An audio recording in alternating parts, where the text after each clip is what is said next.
In the 41st millennium, there are no gods, only the monstrous remnants of what humanity once worshipped. Yet in the cathedrals spanning entire continents, in the prayers of quadrillions, in the blood-soaked rituals performed on 10,000 worlds, the faithful believe otherwise. They believe in the God Emperor, and they believe in his son returned, Roboute Guilliman, the avenging son, the last loyal Primarch walking among men. Guilliman wished they would stop believing quite so fervently. The stratagem aboard the Macraga's Honor hummed with quiet efficiency. Hololithic displays cast blue light across assembled officers, chapter masters, lord generals, canonist commanders. They awaited his word with the patience of those who had learned that when a demigod thought, mortals waited. He studied the latest reports from the Indomitus Crusade's aftermath. 97 systems reclaimed, 43 fortress worlds reinforced, chaos incursions repelled on 12 fronts. By any measure, victories. Guilliman saw only mathematics.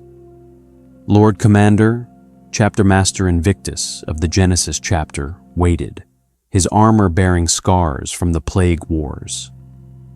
Your orders for the Pacificus fleet elements? The hololithic display shifted. The segmentum materialized in light, each icon representing resources, strategic positions. His mind processed variables with engineered speed, warp lane stability, projected chaos vectors, orc migration patterns, political calculus. Deploy the 4th battle group to the Nachman Gauntlet, he said. The 9th and 17th will reinforce the Scarus sector. He stopped. Not because the strategy was flawed, it was optimal given current resources. He stopped because he drafted nearly identical orders 17 times across 17 sectors this month. Different names, different worlds, same fundamental reality, plugging holes in a dam with more cracks than stone. Proceed as outlined, Guilliman finished. Dismissed. The officers filed out, leaving him alone with stellar cartography of an empire that spanned the galaxy yet felt smaller every day. Once, this Imperium had been his father's dream of unity and enlightenment. Now, it was a rotting corpse refusing to admit death, animated by collective delusion and existential terror. Guilliman had fought for 100 years since resurrection. Shattered demon princes, broken chaos fleets, reclaimed lost worlds. Reorganized the administratum. It deployed Primaris Marines across 1,000 war zones. And for what? The Imperium was still dying, just slower. His gene-enhanced mind saw it in data streams lesser men called victory reports. Fleet strength up 12%. Impressive until calculated against territorial losses. They defended 30% less space. Agricultural output increased on reclaimed worlds, but mutation rates climbed, the warp's corruption seeping into humanity's genetic fabric. The Ecclesiarchy reported record tithes, billions more zealots worshipping his father as a god, perpetuating the very superstition the emperor had spent centuries eliminating. Guilliman's gauntlet clenched. Ceramite servo motors whined. He had awoken to find everything his father built twisted into grotesque parody. The imperial truth replaced by fanatical religion. His Codex Astartes elevated to holy scripture. Planets burned for spiritual contamination. Trillions died serving dogma, not defending humanity. And they called him a saint. The doors hissed open. Militant apostolic Mathieu approached, augmetic joints clicking, sacred oils and parchment scenting the air. "You brood, my lord," the elderly priest said. "It ill suits one who has delivered so many victories." Guilliman turned. Mathieu's scarred face bore the devotion of someone who had killed for faith and would again. "How many worlds did we save this year?" Guilliman asked quietly. 112, Lord Regent, the Emperor's blessings. "And how many did we lose to Xenos, warp storms, rebellion, or administrative collapse?" Mathieu hesitated. "The reports, 147. Guilliman's eyes, his father's eyes, a blue and terrible, fixed on the priest. "We are losing, Mathieu. I am not delivering victories. I am choosing where we lose ground, least catastrophically. You are too harsh, my lord. The God Emperor returned you to, 'My father is not a god.'" The words came harder than intended. "He would be revolted by what you've made of his vision." Silence filled the strategium. Mathieu did not flinch. He had faced demons with prayer alone. "Perhaps," Mathieu said slowly, "the Emperor's vision changed. You fought demons, Lord Commander. You've seen what faith can do, how it shields the soul, makes ordinary men stand against horrors. Is that not proof of divinity's power?" Guilliman wanted to argue, to explain psychic mechanics of collective belief, the difference between useful mythology and dangerous delusion. He wanted to cite thousands of examples where religious zealotry caused more harm than it prevented. But he was tired, and Mathieu was right about one thing. Faith worked. It shouldn't. It violated every principle of the imperial truth. But it worked. The sister throwing herself before plasma fire. The guardsman holding against chaos marines. The navigator plunging into warp madness, sustained by prayers to a god who didn't exist. They survived because they believed. Guilliman survived because he was transhuman, engineered to endure anything, even this. "Prepare the fleet," Guilliman said. "We make for Macraga in 3 days." When Mathieu left, Guilliman returned to the hololith. The Imperium sprawled before him, 1,000,000 worlds held together by faith, fear, and fraying 10,000-year-old infrastructure. He was humanity's greatest strategic mind, backed by transhuman physiology and unmatched resources. And he could see, with terrible clarity, that it wasn't enough. It would never be enough, but he would fight anyway. Because that's what he was built to do. Because quadrillions needed someone who could bear the weight of an empire collapsing in slow motion. Because survival, even without hope, was still better than extinction. Outside the viewports, the warp roiled in colors that hurt to perceive. Somewhere in that chaos, his father's broken psyche screamed across the galaxy, a lighthouse of agony keeping the Astronomicon burning. The weight settled on his shoulders like a familiar cloak. He had survived death itself. Now he just had to survive life.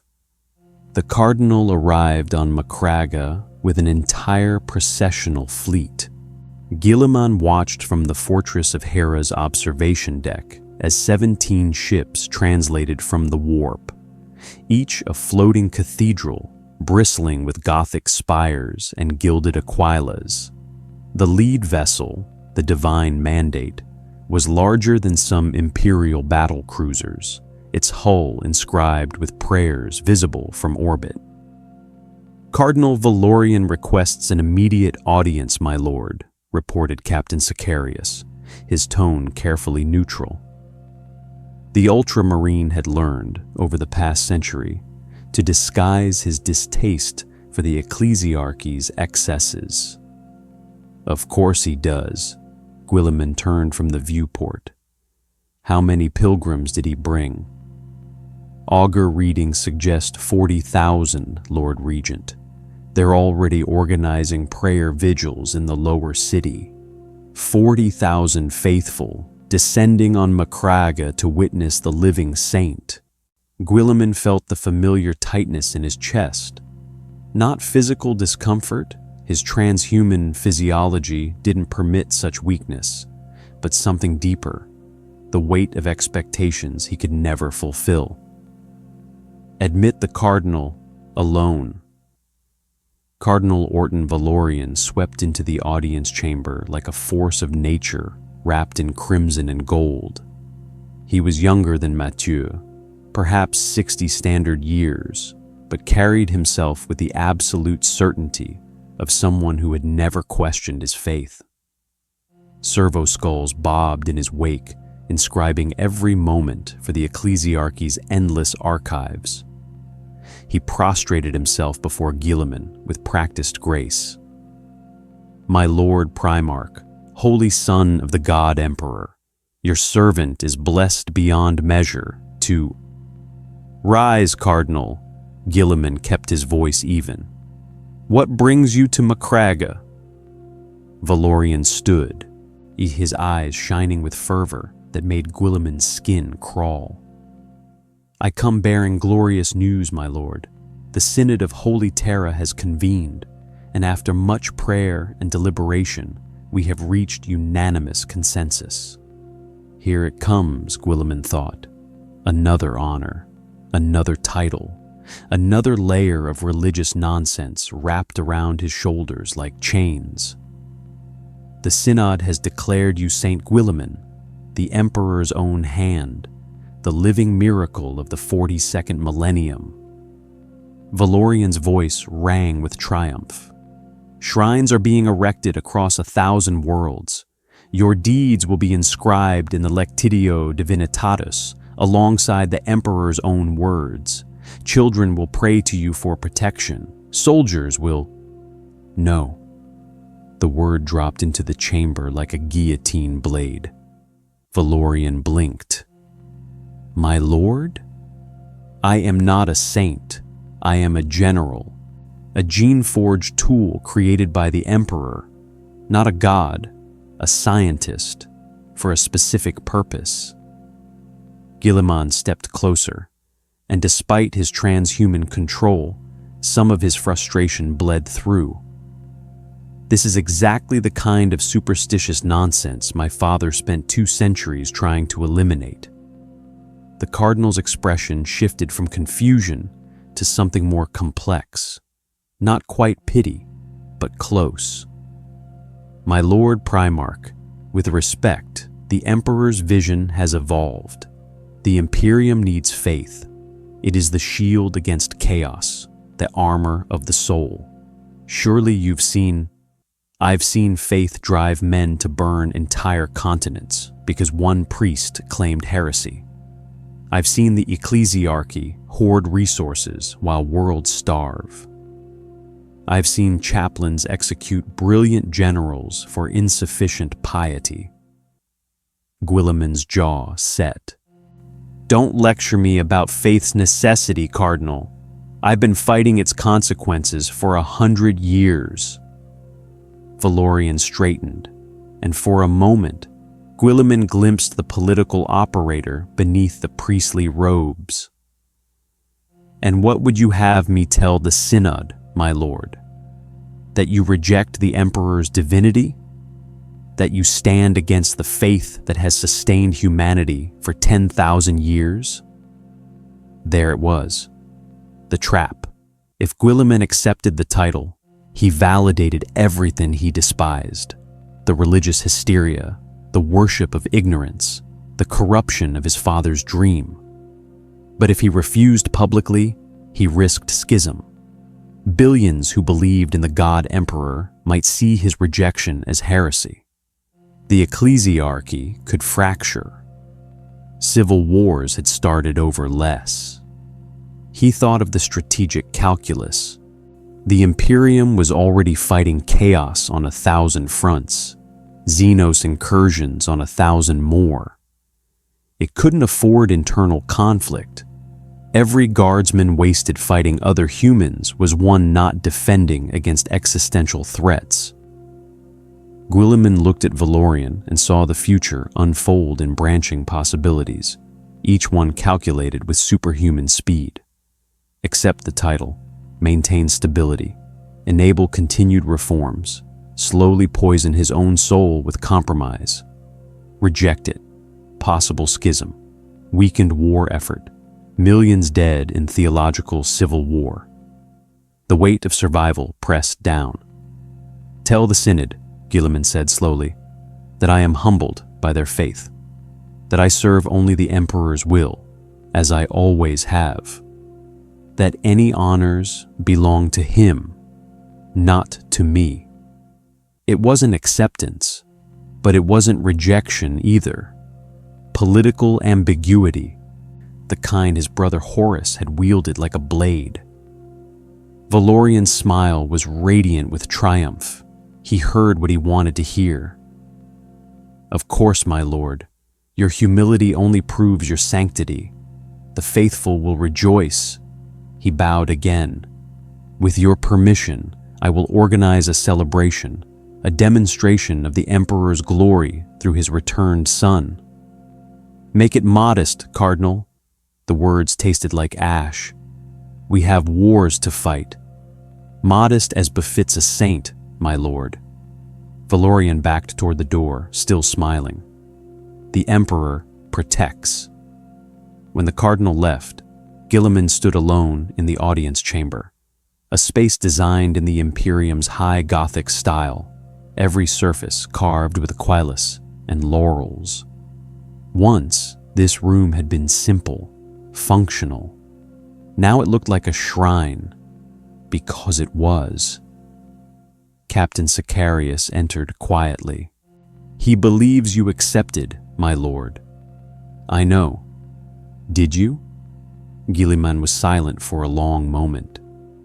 Outside, he could hear the distant sounds of Valorian's pilgrims beginning their prayers, 40,000 voices rising in unison, chanting his name alongside the Emperor's. I chose survival, he said finally. Whether that's the same as acceptance, ask me in a century, Sicarius.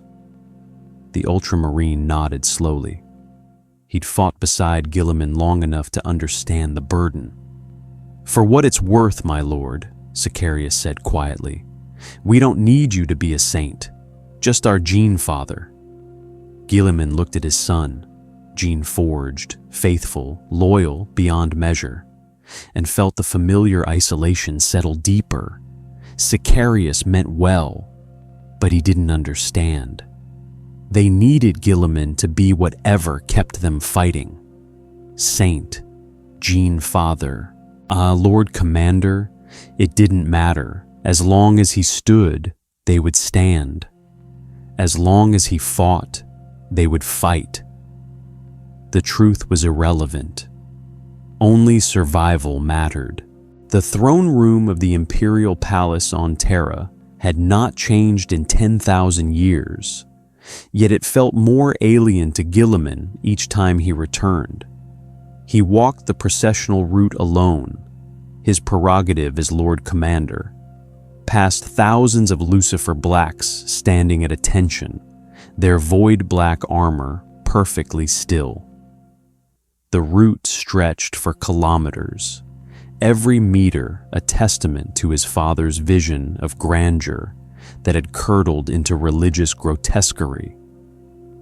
Where once there had been murals celebrating human achievement, now there were frescoes of the Emperor smiting demons with lightning, his eyes burning with divine wrath. Not the scientist King Guilliman remembered, the god the Imperium needed. The Eternity Gate loomed ahead, its gold surface so bright it hurt to perceive. 10 custodians flanked it, their auramite armor catching the light from thousands of devotional candles. They did not acknowledge Guilliman as he approached. Their attention remained fixed on the throne room beyond, the sacred duty that had consumed them for 100 centuries. The doors opened silently. The throne room stretched before him, vast enough to swallow cities. At its far end, barely visible through the haze of incense and distance, sat the golden throne, and upon it, a corpse that refused to die. Guilliman had made this pilgrimage 12 times since his resurrection. Each time, he hoped for clarity, for guidance, for some sign that his father, the emperor of mankind, the master of humanity, the greatest psyker ever born, could offer wisdom for the impossible situation they faced. Each time, he left more disturbed than when he arrived. He walked the final kilometer in silence, his transhuman senses cataloging everything. The psychic pressure increased with every step, a weight that would crush normal humans into gibbering madness. The air tasted of ozone and something older, darker. The Astronomican's lighthouse beam originated here, blasting through the warp with such force that reality itself bent around it. At the base of the throne stairs, Guilliman stopped. His father sat entombed in machinery that blurred the line between life support and torture device. Golden wires pierced withered flesh. Tubes pumped fluids into a body that should have died millennia ago. The Emperor's face, what remained visible beneath the apparatus, was skeletal, desiccated, barely recognizable as human, but the eyes still burned. "Father," Guilliman said softly, "I've returned with reports from the Segmentum Pacificus campaign. The Cicatrix Maledictum remains impassable to standard vessels, but the Nachman Gauntlet holds, for now." Silence. Only the whisper of machinery, the distant hum of the Astronomican, the breath of a god who couldn't die. Guilliman continued, falling into familiar patterns. He reported fleet strengths, strategic positions, political complication with the High Lords. He outlined his reforms, streamlining the Administratum's approval processes, integrating Primaris Marine chapters, negotiating with the Adeptus Mechanicus for increased production. Everything a dutiful son should tell his father. Everything a general should report to his commander. The Emperor did not respond. He never did. Not in words. But Guilliman felt it, the psychic pressure shifting, coalescing. His father's consciousness, vast and terrible and utterly alien, brushed against his mind like a star's corona. Not gentle, not human. Something that had transcended humanity so completely that calling it a person was laughable. Images flooded Guilliman's mind. Not words, not thoughts, pure concept, compressed and searing. He saw the Imperium as his father saw it, a machine. Humanity as fuel, faith as lubricant. Every death calculated, every sacrifice measured. The Astronomican burning through 10,000 psychers daily, their souls consumed to maintain the beacon. Acceptable losses, necessary horror. He saw strategies spanning millennia. Chaos held at bay not through victory, but through eternal stalemate. The Webway Project's failure, his father's greatest dream shattered by Magnus's ignorance, replaced by this grinding war of attrition where survival itself was triumph. He saw his father's will continue, endure, sacrifice everything for one more day, one more year, one more millennium of human survival. The method didn't matter. The cost was irrelevant. Only continuation.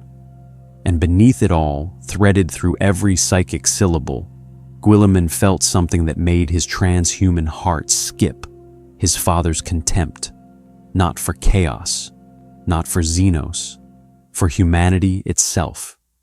The species the Emperor had tried to elevate had failed. They'd rejected rationality for superstition, science for prayer, progress for stagnation. They'd turned him into a god despite everything he'd taught them. They deserved the Imperium they'd built, this rotting nightmare of bureaucracy and zealotry. But they would survive anyway, because the Emperor willed it, because the alternative was extinction. Guilliman staggered back, the psychic contact breaking like a severed rope.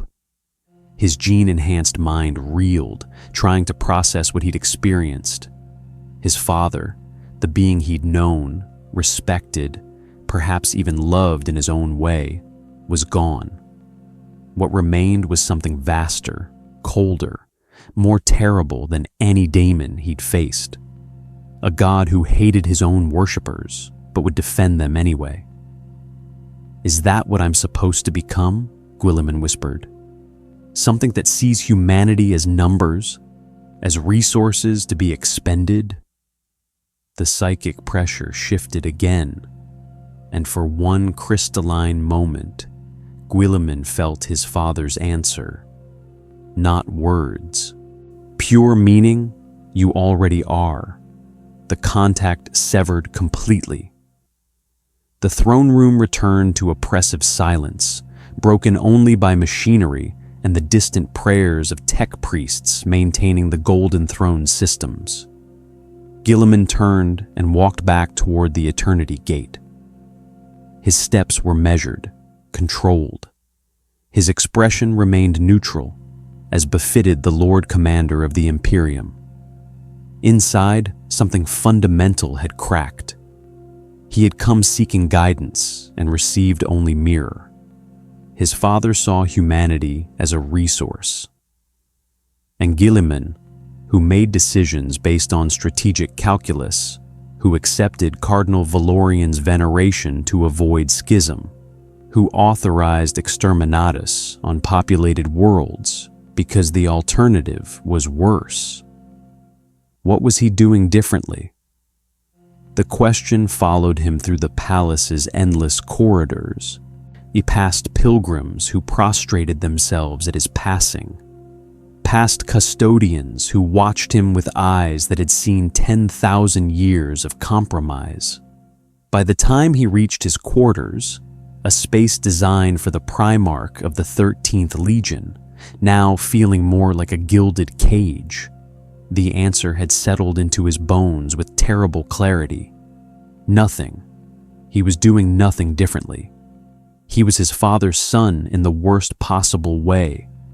A transhuman intellect making inhuman calculations, measuring lives against strategic objectives, choosing the lesser evil so routinely that the distinction between evil and necessity had blurred beyond recognition.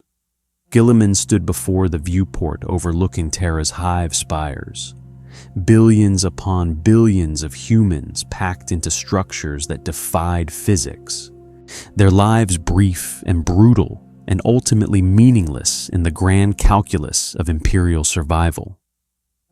They called him a saint. His father had shown him the truth. He was becoming a monster. A necessary monster, perhaps. An efficient monster, but a monster nonetheless. And he couldn't stop. Because the Imperium needed monsters to fight monsters.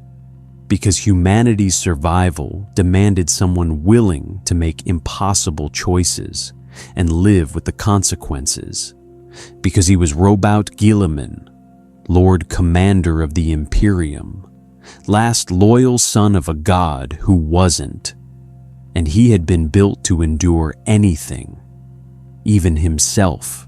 The Administratum's central archive on Macraga occupied 17 levels of the fortress of Hera's southern wing. Guilliman had ordered it established 3 years ago, hoping to create a template for imperial bureaucratic reform that could be replicated across other segmentum capitals. Progress had been glacial. "My Lord Regent," Administratum Prefect Halvor began, his augmetic eye whirring as it focused on the data slate he clutched like a holy relic.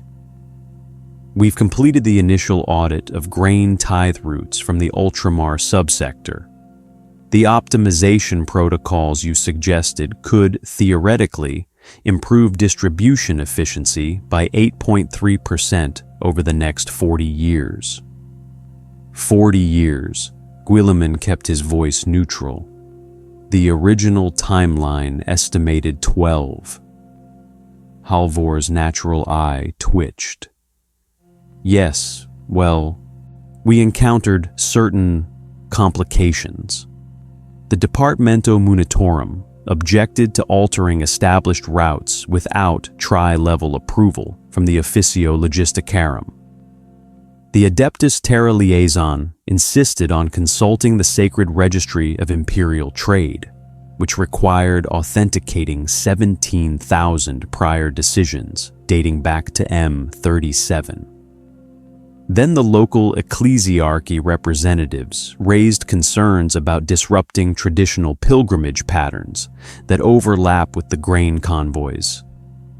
Stop. Guilliman raised one hand. You're telling me that improving food distribution, something that could save millions from starvation, requires approval from departments that have nothing to do with agriculture, consultation of records from 8,000 years ago, and permission from priests concerned about inconveniencing pilgrims? In essence, yes. Aye, my lord, Halvor swallowed. The administratum operates on established protocols. Deviation requires extensive documentation to ensure compliance with the Lex Imperialis, which mandates. I wrote portions of the Lex Imperialis. Guilliman's patience, vast as it was, had limits. It was never intended to strangle efficiency with procedure. Of course, Lord Regent. However, the commentaries on the Lex, compiled over 10 millennia, have established precedent that. Guilliman stopped listening. This same conversation, with minor variations, had repeated itself hundreds of times across dozens of reform initiatives. Military logistics, manufacturing optimization, warp route navigation updates. Every practical improvement crashed against the immovable reef of imperial bureaucracy. The administratum wasn't incompetent. That would have been easier to fix. It was functional. A machine designed over 10,000 years to resist change, to preserve continuity, to ensure that even if individual worlds fell, the greater apparatus continued grinding forward. He'd created systems like this himself. The Codex Astartes had been written to prevent another Horus heresy, to ensure no single chapter master could command enough space marines for rebellion. It was meant to preserve stability, and it had, perfectly, so perfectly that even needed changes faced institutional resistance. Show me the optimization projections, Guilliman said. Halvor activated the hololith. Trade routes materialized in amber light, snaking between star systems like arterial networks. The current routes, marked in red, followed patterns established during the Great Crusade, or earlier. Guilliman's proposed changes glowed blue, straightening inefficiencies, reducing transit times, eliminating redundant waypoints. 8.3% improvement over 40 years, affecting grain distribution across merely 17 systems. Ultramar alone contained 500 worlds. The Imperium held 1 million. Guilliman did the mathematics. At this rate of reform, optimizing the Imperium's basic logistics would take. He stopped the calculation. The number was meaningless. Humanity would be extinct before the bureaucracy finished updating itself. The proposed changes are approved, he said. Implement immediately. Halvor paled. My lord, without the proper authorization sequences. I am the Lord Commander of the Imperium, Imperial Regent. My authority supersedes every department you just named. Guilliman's voice hardened. Implement, immediately. Yes, Lord Regent, Halvar bowed and fled, clutching his data slate. When the prefect left, Marneus Calgar emerged from the chamber's shadows. The chapter master of the Ultramarines had been observing silently, as was his custom during administrative sessions. You frightened him, Calgar observed. He'll recover. Guilliman gestured at the hololith, its glowing routes mocking him with their complexity. Do you know what troubles me most, Marneus? Not that the system resists change. That's predictable. It's that the system is correct to resist. Calgar's expression remained neutral, waiting. Halvor isn't obstructing out of malice, Guilliman continued. He's following procedures established for good reasons. The tri-level approval prevents local governors from making self-serving changes. The sacred registry prevents lost institutional knowledge. The Ecclesiarchy input ensures cultural considerations aren't ignored. He clenched his fist. Every barrier exists because removing it, at some point in history, caused disaster. But the barriers also prevent necessary adaptation. Exactly. Guilliman turned from the hololith. The Imperium has optimized itself for one thing: survival through stasis. Change is dangerous. Innovation risks chaos, corruption, or technological heresy. Independent thinking invites rebellion. So the system calcifies, becomes rigid, resists everything, including improvements that could save it. He paced, his transhuman mind wrestling with the paradox. I could force changes through, use my authority to override every objection, bulldoze every procedure. But that would prove the system's fears correct. That concentrated power leads to tyranny. The Horus Heresy's lesson would be forgotten. And after I'm gone, whether to death or the warp's madness, the system would revert, possibly into something worse. Calgar listened with the patience of someone who'd commanded for centuries. What's the alternative? Slow reform, incremental changes, building consensus across departments, demonstrating success in limited areas before expanding. Guilliman's voice carried bitter resignation. Exactly what we're doing. Exactly what will take longer than we have. Through the chamber's viewports, Macragge sprawled beneath them. A world of order, efficiency, the jewel of Ultramar. Guilliman had spent 200 years building this, making it a model of rational governance. One world, perfected over centuries. The Imperium had 1,000,000 worlds, most drowning in ignorance and brutality. There's a saying among the administratum scribes, Calgar said quietly. The Emperor built the Imperium in decades. The Imperium takes millennia to change anything he built. Apt. Guilliman returned to the hololith, studying the grain routes. 8.3% improvement, 40 years, 17 systems. I'm trying to reform an empire with institutional inertia measured in epochs. I have a transhuman's lifespan, superhuman intellect, and unmatched authority, and it still won't be enough. Perhaps that's not the goal, Calgar suggested. Perhaps the goal is simply to prevent things from getting worse. There it was. The same truth his father had shown him on the Golden Throne. Not victory, not progress, just slower decline, managed decay, controlled collapse, survival through stagnation. Ready my transport, Guilliman said abruptly. I'm inspecting the Calth shipyards tomorrow. If the administratum needs 40 years to optimize grain routes, I want to see what they've done with my naval expansion requisitions." Calgar nodded and departed. Guilliman remained, alone with the hololith and its glowing map of incremental improvement purchased at the cost of decades. He thought of his brothers. Dorn, the fortress builder who understood that defense was patient work. Perturabo, who'd raged against limitations until rage consumed him.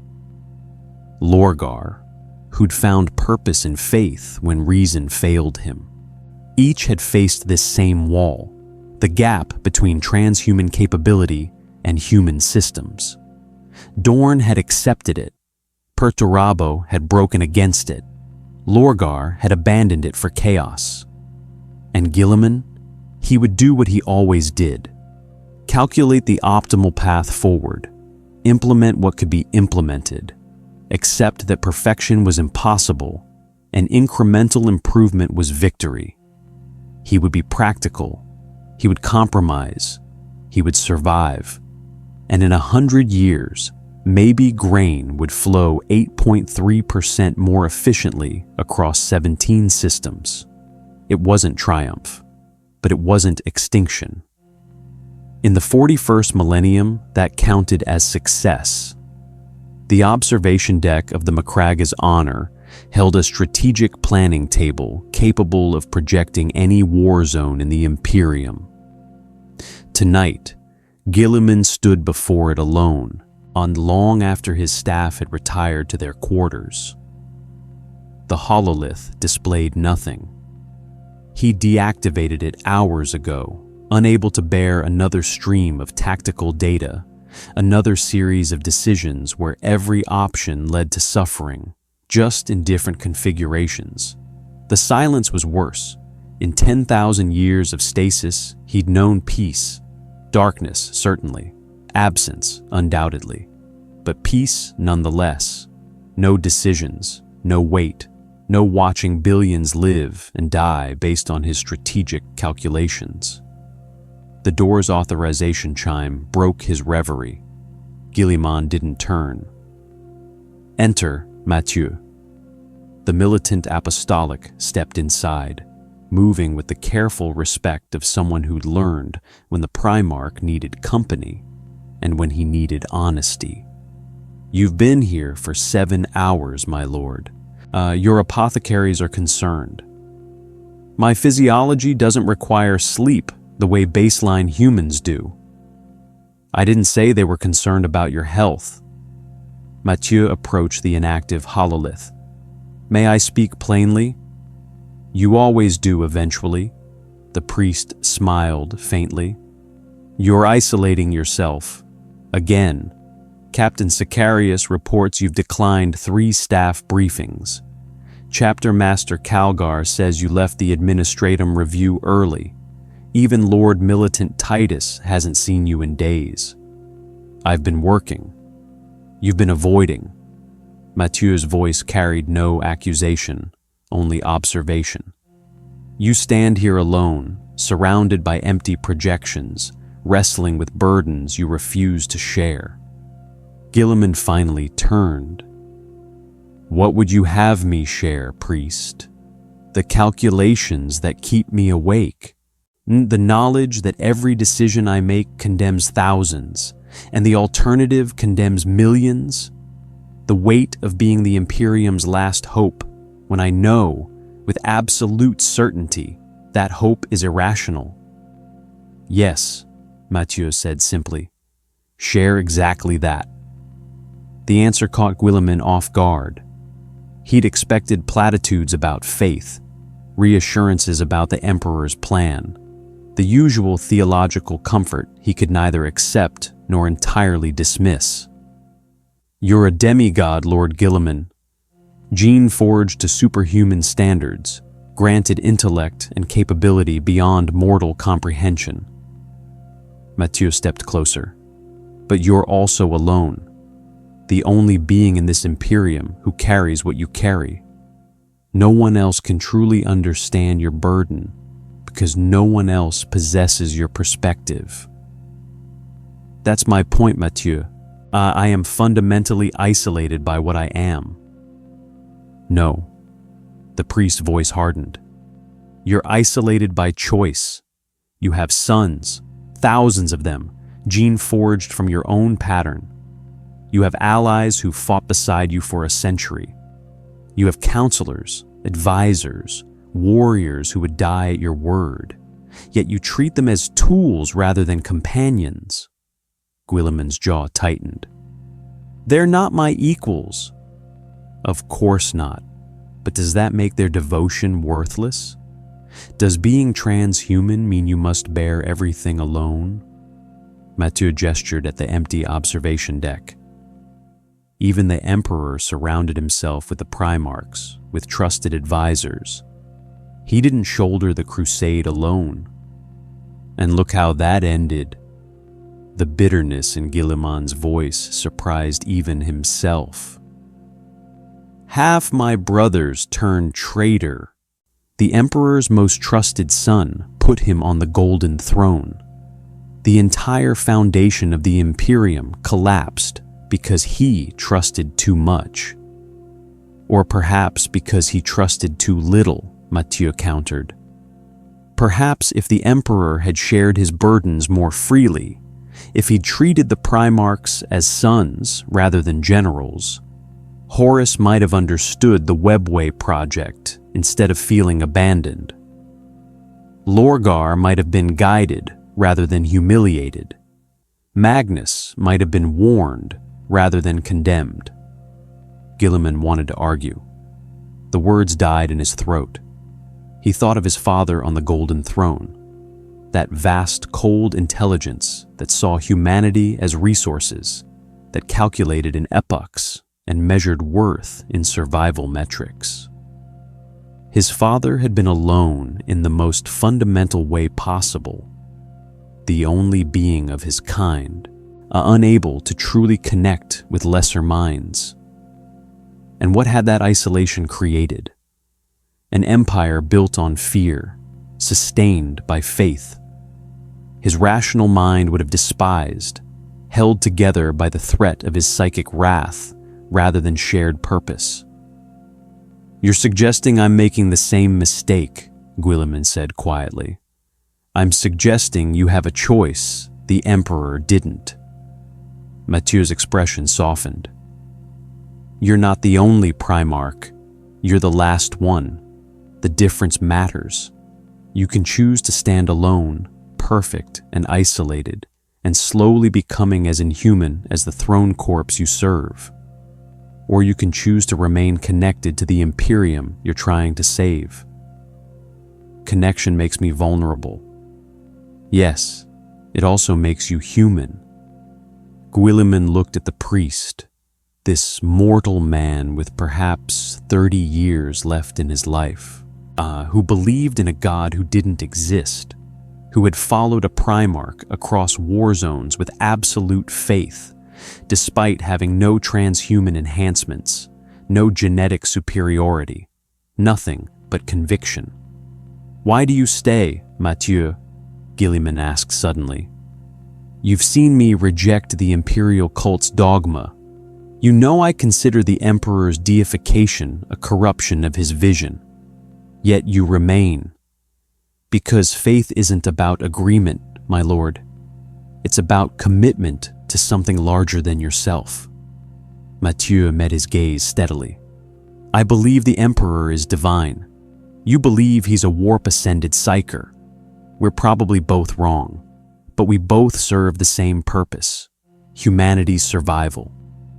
Survival without meaning, without progress. Survival that allows the possibility of both. Mathieu gestured at the viewport, where Macraga's orderly lights spread below them. You've spent a century fighting battles, reforming systems, deploying forces, all practical matters. But have you spent even an hour simply talking with those who follow you? Learning their hopes, their fears, what they believe they're fighting for. I know the strategic value of morale. I'm not talking about morale. Frustration crept into Mathieu's voice. I'm talking about connection, about remembering why survival matters. You calculate how to save humanity, but do you know what humanity is beyond population metrics and resource allocation? The question struck deeper than Guilliman expected. When had he last spoken to someone, truly spoken, not issued orders or received reports, without the weight of command between them? When had he last seen the Imperium citizens as people rather than variables in strategic equations? His father's psychic contempt for humanity echoed in his memory. A god who hated his worshippers but defended them anyway. "You're right," Guilliman admitted. The words tasted strange. "I've been operating as a strategic asset rather than a leader, calculating rather than connecting." "Then stop," Mathieu said it simply, as if transformation were merely a decision. "Tomorrow, walk through Macragge's civilian districts, not in full regalia, not as the Lord Commander inspecting defenses. Just observe, listen, remember what you're fighting to preserve. The people will expect speeches, blessings. I can't give them what they want. Then give them what you can." Mathieu moved toward the door. Presence, attention, the knowledge that the avenging sun sees them as more than numbers. He paused at the threshold. "And my lord, consider sharing your burdens with those gene-forged to help bear them. Your sons weren't created merely to fight. They were created from your pattern for a reason." When Mathieu left, Guilliman stood in silence, processing the conversation with transhuman speed and depth. The priest was right. Tactically, strategically, psychologically right. Isolation was efficient. It prevented emotional compromise, maintained objectivity, ensured decisions remained purely rational. It also made him increasingly like the thing on the golden throne. Vast, cold, calculating, effective but inhuman. Guilliman activated the hololith. Instead of strategic displays, he called up population data from Macragge's primary hive. Not resource allocation, not defensive capability. Just people. Families, workers, children born into an Imperium that would grind them to dust in service of survival. They deserved better than a commander who saw them as tactical assets. They deserved a leader who remembered why they mattered. Tomorrow, he would walk among them, not as a Primarch, as close as he could manage to simply being Roboute Guilliman. Tonight, he sent a message to Chapter Master Calgar. Council meeting, dawn, full staff, no agenda, just talk. It was a small thing, insufficient against the weight he carried, but it was something other than isolation. And in the mathematics of survival, even small variables could alter outcomes. The observation deck of the Macragge's Honor held a strategic planning table capable of projecting any war zone in the Imperium. Tonight, Guilliman stood before it alone, long after his staff had retired to their quarters. The hololith displayed nothing. He deactivated it hours ago, unable to bear another stream of tactical data, another series of decisions where every option led to suffering, just in different configurations. The silence was worse. In 10,000 years of stasis, he'd known peace. Darkness, certainly. Absence, undoubtedly. But peace, nonetheless. No decisions. No weight. No watching billions live and die based on his strategic calculations. The door's authorization chime broke his reverie. Guilliman didn't turn. "Enter, Mathieu." The militant apostolic stepped inside, moving with the careful respect of someone who'd learned when the Primarch needed company and when he needed honesty. You've been here for 7 hours, my lord. Your apothecaries are concerned. My physiology doesn't require sleep the way baseline humans do. I didn't say they were concerned about your health. Mathieu approached the inactive hololith. May I speak plainly? You always do eventually. The priest smiled faintly. You're isolating yourself. Again. Captain Sicarius reports you've declined 3 staff briefings. Chapter Master Calgar says you left the Administratum review early. Even Lord Militant Titus hasn't seen you in days. I've been working. You've been avoiding. Mathieu's voice carried no accusation, only observation. You stand here alone, surrounded by empty projections, I wrestling with burdens you refuse to share. Guilliman finally turned. What would you have me share, priest? The calculations that keep me awake. The knowledge that every decision I make condemns thousands, and the alternative condemns millions. The weight of being the Imperium's last hope when I know, with absolute certainty, that hope is irrational? Yes, Mathieu said simply. Share exactly that. The answer caught Guilliman off guard. He'd expected platitudes about faith, reassurances about the Emperor's plan, the usual theological comfort he could neither accept nor entirely dismiss. You're a demigod, Lord Guilliman, gene-forged to superhuman standards, granted intellect and capability beyond mortal comprehension. Mathieu stepped closer.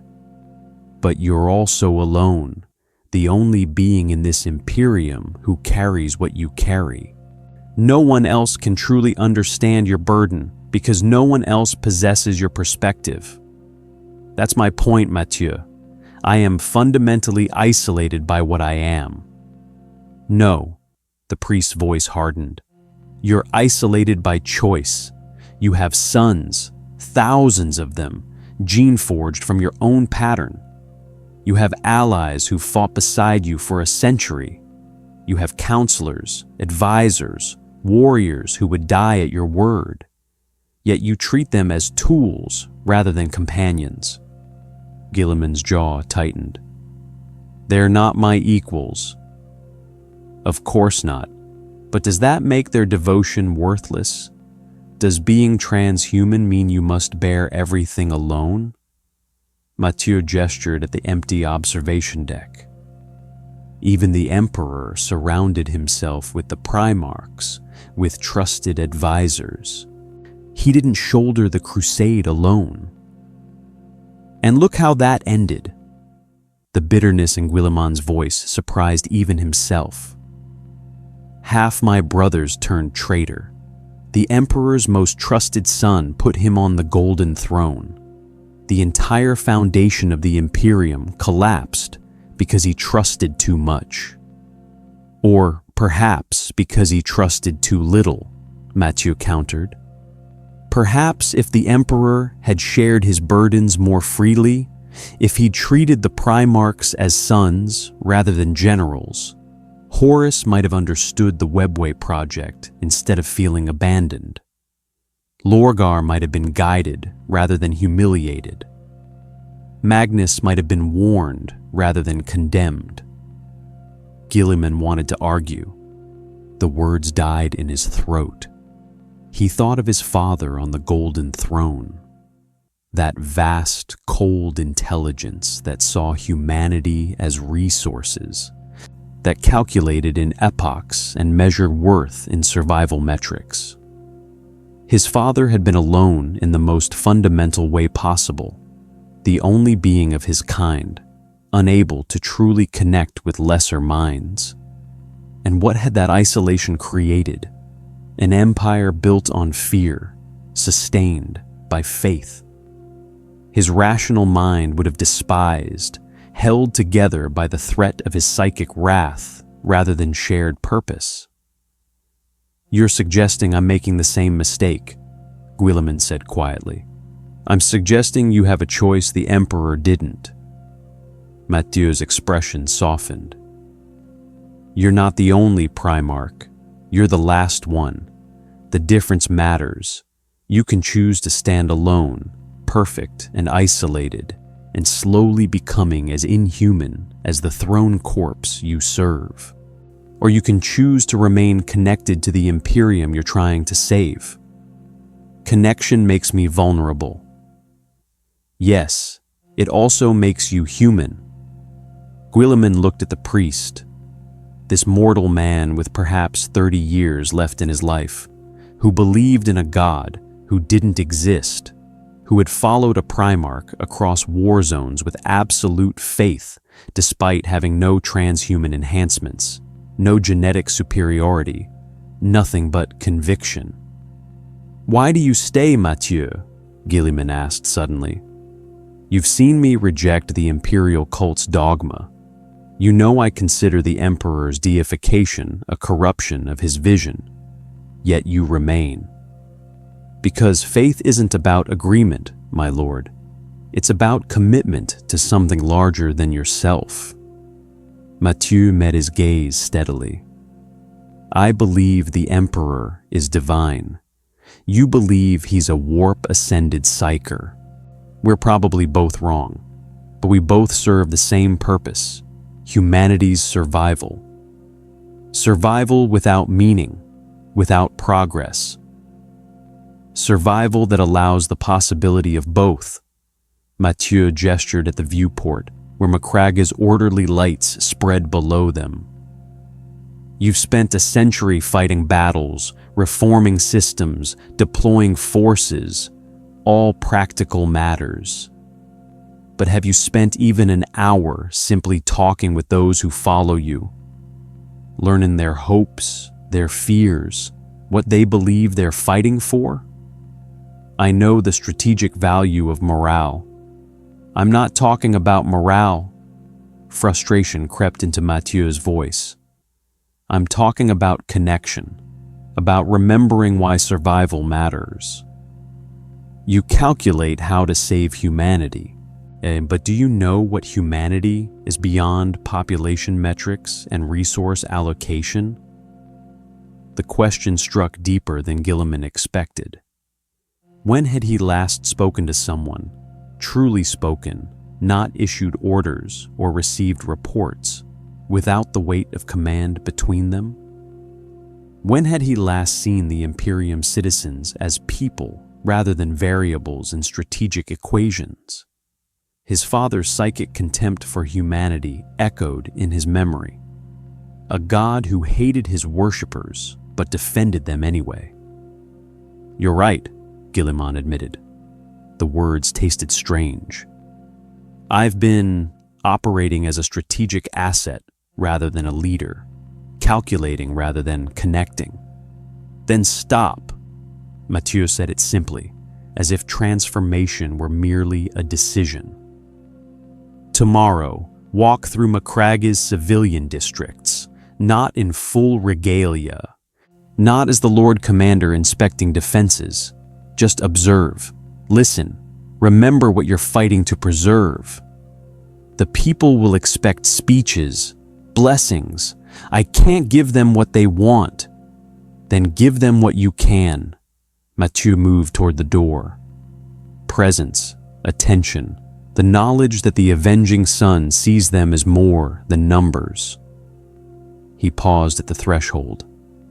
And my lord, consider sharing your burdens with those gene-forged to help bear them. Your sons weren't created merely to fight. They were created from your pattern for a reason. When Mathieu left, Guilliman stood in silence, processing the conversation with transhuman speed and depth. The priest was right. Tactically, strategically, psychologically right. Isolation was efficient. It prevented emotional compromise, maintained objectivity, and ensured decisions remained purely rational. It also made him increasingly like the thing on the golden throne. Vast, cold, calculating, effective but inhuman. Guilliman activated the hololith. Instead of strategic displays, he called up population data from Macraga's primary hive. Not resource allocation, not defensive capability, just people. Families, workers, children born into an Imperium that would grind them to dust in service of survival. They deserved better than a commander who saw them as tactical assets. They deserved a leader who remembered why they mattered. Tomorrow, he would walk among them, not as a Primarch, as close as he could manage to simply being Roboute Guilliman. Tonight, he sent a message to Chapter Master Calgar. Council meeting, dawn, full staff, no agenda, just talk. It was a small thing, insufficient against the weight he carried. But it was something other than isolation. And in the mathematics of survival, even small variables could alter outcomes. The munitions factory on Espandor burned with industrial fury, its forges producing shells for the warfront in the Scarus sector. Guilliman watched from the command platform as servitors, once human, now more machine than flesh, worked assembly lines with mechanical precision. 12-hour shifts, no breaks, no complaints, perfect efficiency. Lord Fabricator Ven, his augmetic voice crackling with binary cant, gestured proudly at the production metrics scrolling across data screens. Output has increased 22% since implementing the new Servo Skull oversight protocols, Lord Regent. We're exceeding Imperial tithe quotas by significant margins. What happened to the workers who were replaced by servitors? Guilliman asked. Ven's mechadendrites twitched, the Mechanicus equivalent of confusion. Replaced? We augmented them, my lord. Inefficient biological functions removed, productivity enhanced through sacred machinery. It is the Omnissiah's blessing. Guilliman looked closer at the nearest servitor. Beneath the augmetics and lobotomization scars, he could see the ghost of who they'd been. Young, perhaps 20 standard years before conversion. The neural implants had stripped away personality, emotion, everything that made them human, leaving only the capacity for repetitive labor. Were they volunteers? The Adeptus Mechanicus does not require volunteerism for sacred optimization, Lord Regent. The Cult Mechanicus holds conversion rights granted during the Treaty of Mars. These workers were assessed, found suitable, and blessed with integration into the machine god's greater purpose. Assessed, found suitable, converted without consent. Guilliman felt the familiar weight settle deeper. How many? This facility processes approximately 4,000 conversions annually, a modest number compared to forge worlds like Graia or Metallica, but sufficient for local production needs. 4,000 humans stripped of their humanity every year, just on this one factory world, multiplied across thousands of forge worlds throughout the Imperium. The mathematics were staggering and efficient. Lord Regent? Ven's optical sensors focused on him. You seem troubled. Has the Omnissiah's work displeased you? No, Guilliman said quietly. That's the problem. He approved the production increase, authorized additional servitor conversion quotas, signed the data slate that would feed more humans into the machinery of war. Because the Scarus sector needed those shells, and because guardsmen would die without ammunition, because tactical necessity demanded he sacrifice 4,000 minds to save 4 million lives. The calculation was simple. The answer was clear. and it felt like damnation. 3 days later, on Conor, Guilliman authorized an exterminatus. The hive world had fallen to genestealer cult uprising, 15 billion infected. The tyrannid psychic contamination spread too deep for conventional purification. Inquisitor Kryl presented the evidence with clinical precision. Infection rates, failed containment attempts, projected spread if left unchecked. "The mathematics are conclusive, Lord Regent," Kryl said. "Conor cannot be saved, but it can be prevented from contaminating the surrounding systems." Guilliman reviewed the data. Kryl was correct. In every simulation showed the same outcome. If Conor survived, the genestealer cult would spread. Within a decade, 3 neighboring systems would fall. Within a century, an entire subsector. 15 billion lives against hundreds of billions. The equation was obvious. "Authorized," Guilliman said. "Cyclonic torpedoes, complete planetary sterilization." Kryl bowed. "The Emperor protects, my lord." Guilliman watched from orbit as the torpedoes fell. Watched as Conor's atmosphere ignited, as continents cracked, as 15 billion souls burned. He made himself watch, forced himself to witness what his signature had wrought. This was the third world he'd condemned this year. The calculations justified each one. "You've been quiet since Conor," Captain Sicarius observed during the voyage back to Macraga. They stood in the Macraga's Honors Chapel, a concession to the Imperium's faith that Guilliman rarely visited. But tonight, surrounded by iconography of the God Emperor, he felt the need for something. Not prayer, not comfort, just space to think. 15 billion, Guilliman said. "I've killed 15 billion humans with a signature. You saved hundreds of billions more." "I know the mathematics, Sicarius," Guilliman's voice hardened. "I ran the simulations. The decision was correct, tactically sound, strategically necessary. The alternative was worse. Then why does it trouble you?" "Because I didn't hesitate." The admission came quietly. 3 years ago, I agonized over these decisions, reviewed every alternative, questioned every assumption. Now, I reviewed Kryl's data for 20 minutes and approved planetary genocide before finishing my morning briefing. Sicarius was silent, his gene-enhanced mind processing the implication. "I'm becoming efficient at atrocity," Guilliman continued. "The servitor conversions, the exterminatus protocols, the civilian populations sacrificed for strategic advantage, I process them like logistics reports, calculate the cost, measure against alternatives, sign the authorization. It's becoming routine. You're becoming what the Imperium needs. That's what terrifies me." Guilliman turned from the altar, its golden aquila catching candlelight.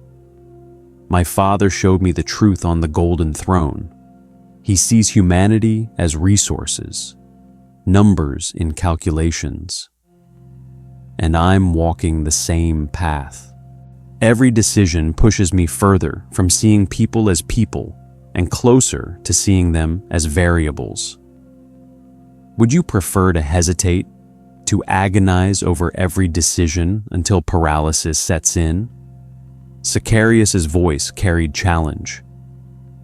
"The Imperium doesn't have time for philosophical contemplation, Gene Father. It needs someone who can make impossible choices and live with the consequences." "I know, that's the trap." Guilliman gestured at the chapel's Baroque excess. "The Imperium needs monsters to fight monsters. It needs someone willing to condemn billions to save trillions. Someone who can authorize servitor conversion, exterminatus, mass conscription, all the horrors necessary for survival. And the more efficiently I provide that, the less human I become. Perhaps being human is a luxury you can't afford. The words hung in the chapel's incense-thick air. Guilliman looked at his Gene son, this warrior who'd fought beside him for decades, who embodied the Ultramarine's discipline and pragmatism. "You're right," Guilliman said. "And you're wrong. I can't afford to be paralyzed by morality, but I also can't afford to lose sight of why these decisions matter. The moment I stop feeling the weight of 15 billion deaths, the moment it becomes just another number, I become the thing I'm fighting against. Chaos doesn't agonize over its atrocities. Exactly, that's what separates us. They embrace monstrosity. We accept it as necessity while hating ourselves for it. The difference is everything." Sicarius considered this. "So you'll continue making these decisions, continue bearing the weight?" "Yes, because someone must. Because the alternative is letting the Imperium fall to enemies who will commit worse atrocities without hesitation." Guilliman's jaw set. "But I won't let it become easy. I'll make myself remember every servitor conversion, every exterminatus, every compromise with evil.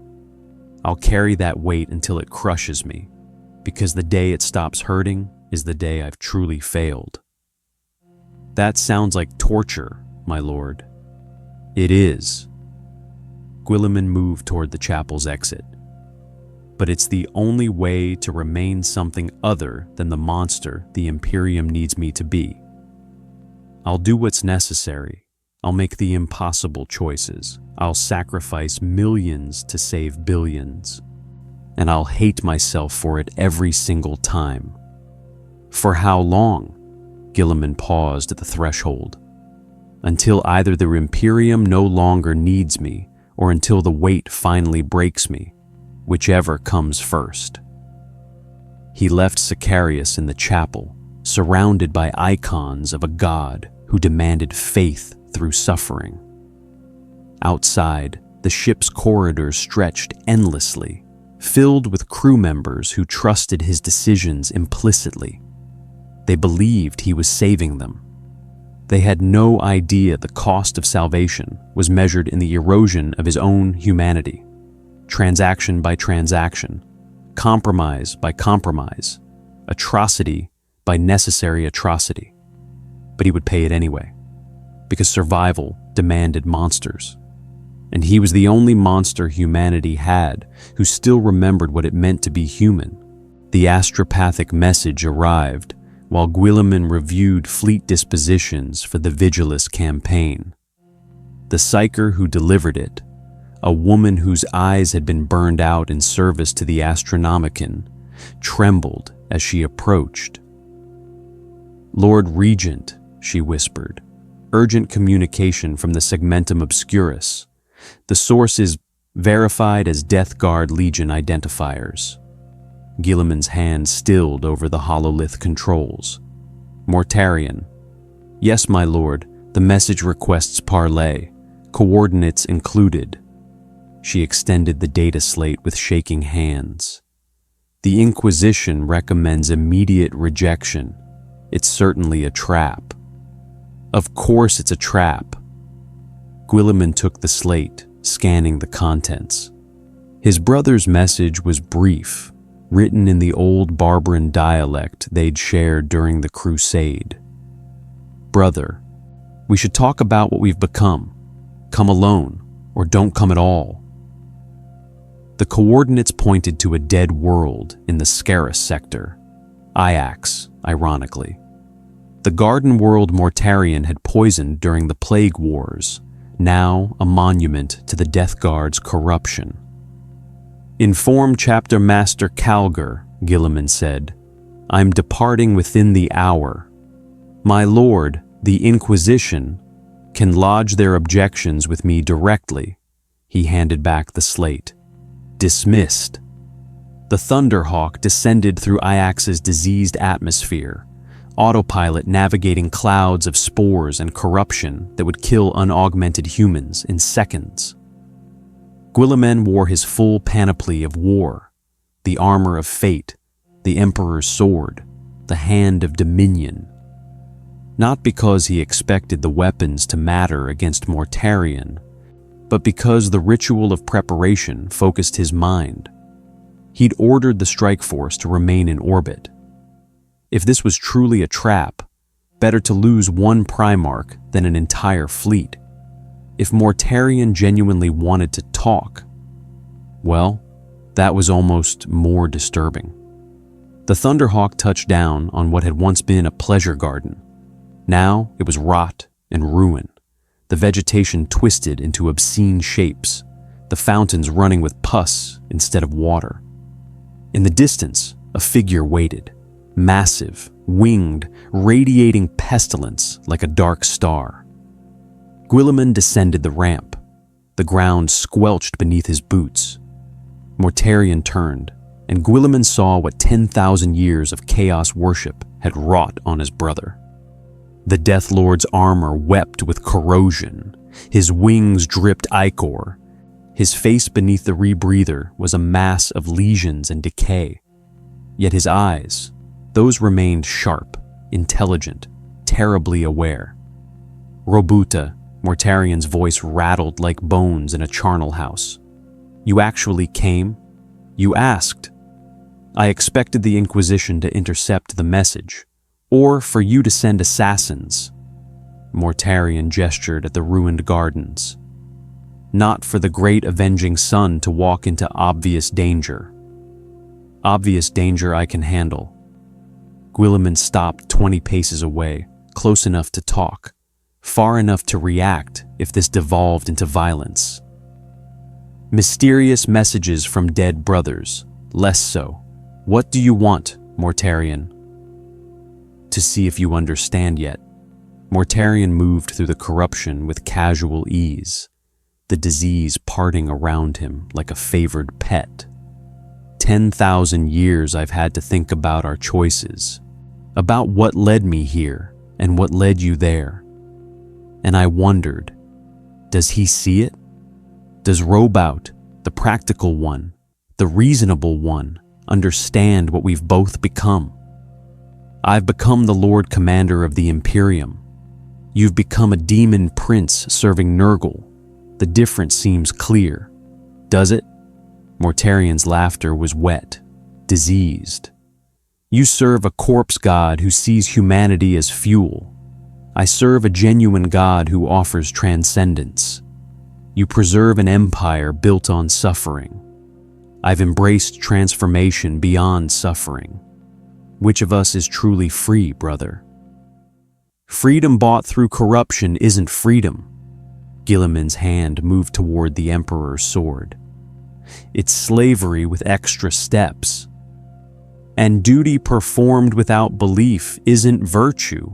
It's just persistence. Mortarion stopped moving, his wings settling. That's why I asked you here, because I wanted to see it in your eyes. The weight, the knowledge that everything you're fighting for is already lost. The Imperium still stands. For now, for a decade, a century, maybe even a millennium if you're very clever and very ruthless. Mortarion's voice carried something almost like pity. But you've done the mathematics, Roboute. I know you have. The Imperium is dying. Chaos grows stronger with every passing year. The warp storms multiply. The Imperial cult becomes more fanatical, feeding chaos with their very faith. You're not saving humanity.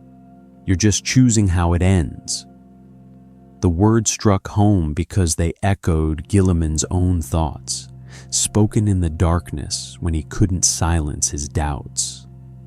His brother had always possessed brutal honesty, even before his fall. So what? Guilliman countered. Surrender? Join you in Nurgle's garden and call damnation a victory? No, I'm offering you acknowledgement. Mortarion stepped closer. I know what it costs you, Roboute. Every compromise, every atrocity signed with your name, every decision that chips away at who you were until you can barely recognize yourself. I went through the same process, just faster, more honestly. You betrayed everything we built. I stopped pretending there was a difference between necessary evil and actual evil. Mortarion's eyes burned with fervor. Father demanded we become monsters to fight monsters. The only question was whether we'd hate ourselves for it or embrace what we'd become. I chose honesty. You chose self-flagellation. Guilliman felt anger rising, not just at Mortarion's words, but at the grain of truth within them. Embracing monstrosity doesn't make you honest, it makes you lost. And fighting it while becoming it anyway doesn't make you noble. It makes you a hypocrite.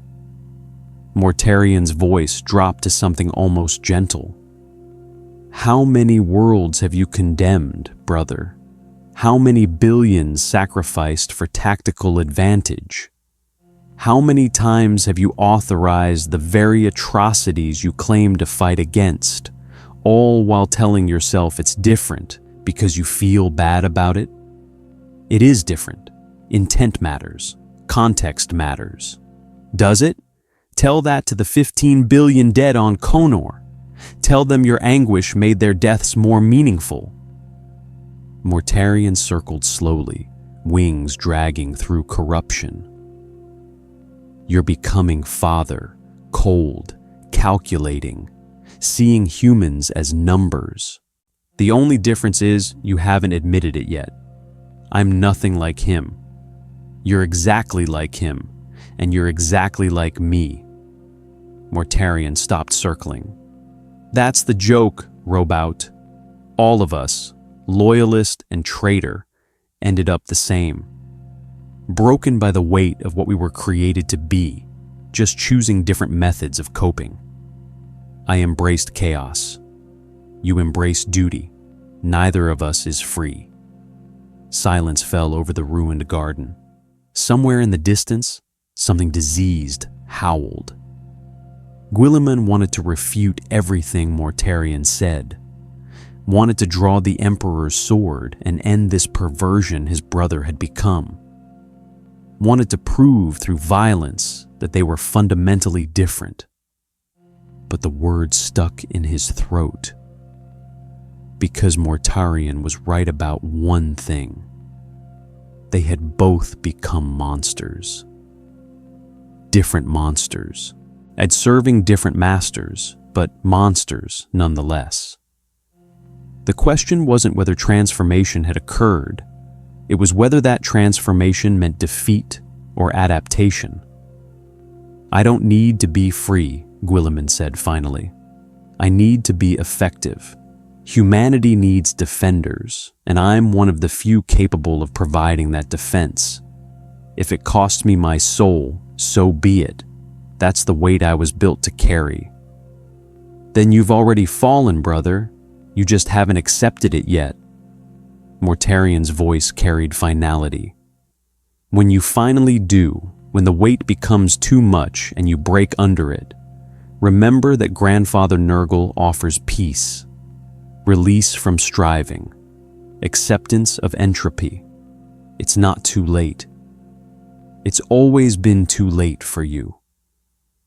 Guilliman's hand closed on the Emperor's sword. I didn't come here for recruitment. Why did you really summon me? Mortarion smiled beneath his rebreather, a terrible expression on his corrupted face. To plant a seed, to let you know that when you finally break, and you will, Roboute, the weight you carry breaks everyone eventually. There's an alternative to Father's golden cage. I won't fall. Everyone says that. Even I did once. Mortarion spread his wings. But I'll be watching, brother, And when the moment comes, when you've made one compromise too many, authorized one atrocity too far, when you look in the mirror and can't recognize what you've become, remember this conversation. Guilliman drew the Emperor's sword. Flames wreathed the blade, psychic fire that made Mortarion flinch despite his demonic nature. "I remember everything," Guilliman said coldly, "including what you were before corruption took you." That's the difference between us. You forgot. I won't." Mortarion laughed, genuinely amused, and began walking away. "We'll see.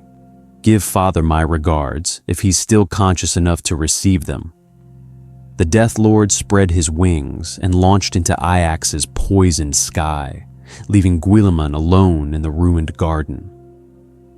The Primarch stood motionless, the Emperor's sword still burning in his hand, and forced himself to acknowledge the truth he couldn't tell his brother. Mortarion's words terrified him precisely because they were already coming true. The chapel aboard the Macraga's honor was empty when Guilliman entered. Empty except for one figure kneeling before the altar in absolute stillness. Celestine, the living saint, the warrior angel of the Adepta Sororitas who had fought beside him since the gathering storm, who had died and resurrected more times than the Imperium's records could track, who burned with faith so pure it manifested as literal wings of flame. Guilliman had avoided her since returning from Ajax. Avoided her because she represented everything he couldn't accept. Faith rewarded, divinity manifest, the Emperor's supposed blessings made real. She turned as he approached, her wings dissipating into motes of golden light. "Lord Regent, I felt your return. You're troubled, perceptive. When one serves the God Emperor as long as I have, one learns to read his chosen instruments." She rose gracefully, her armor pristine, despite the war zones she'd recently fought through. "You met with Mortarion, the traitor prince. News travels fast. The warp whispers his enemies' movements to those who listen with faith."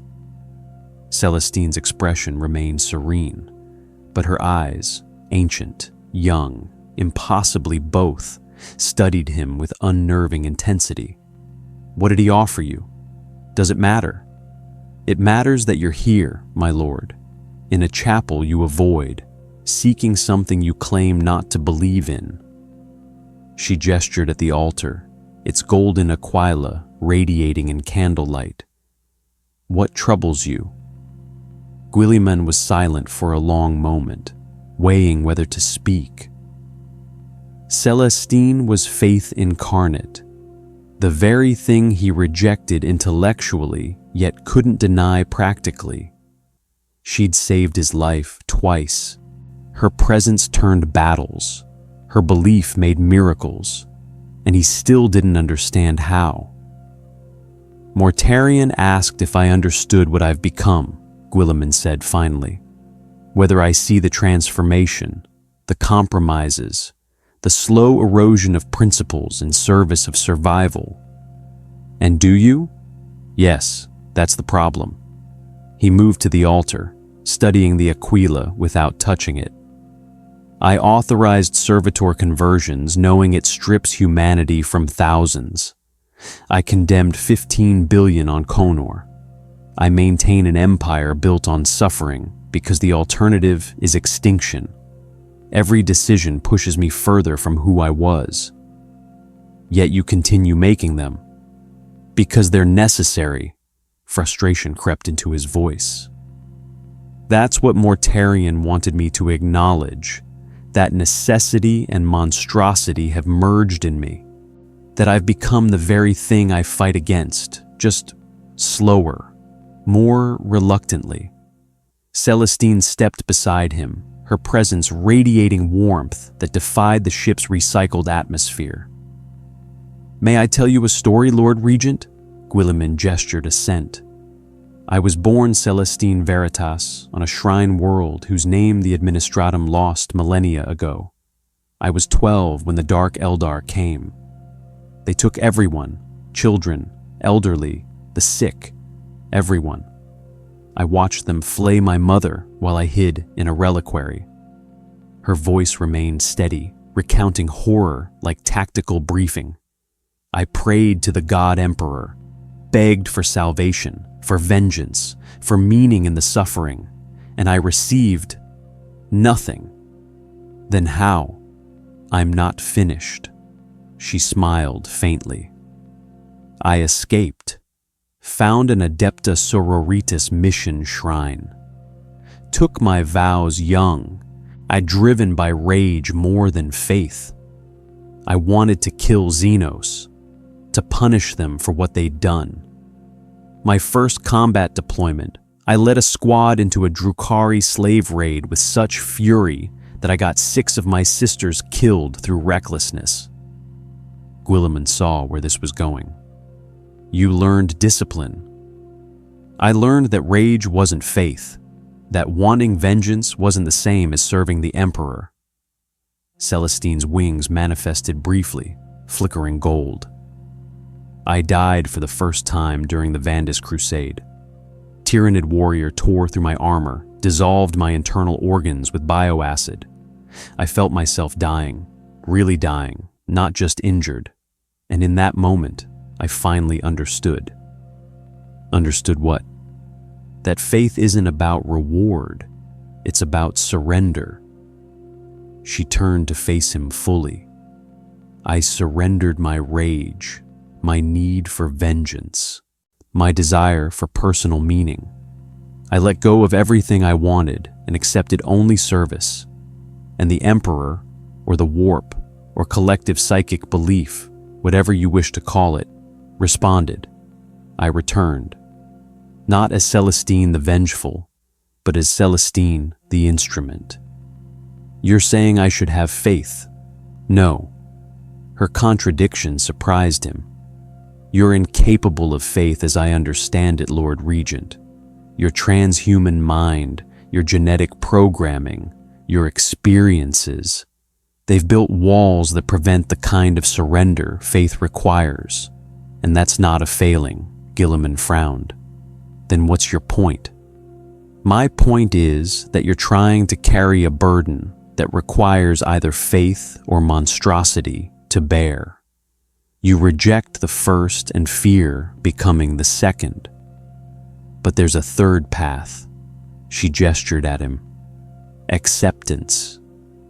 Of what? That I'm becoming a monster? Of your limitations, of your humanity, despite being posthuman.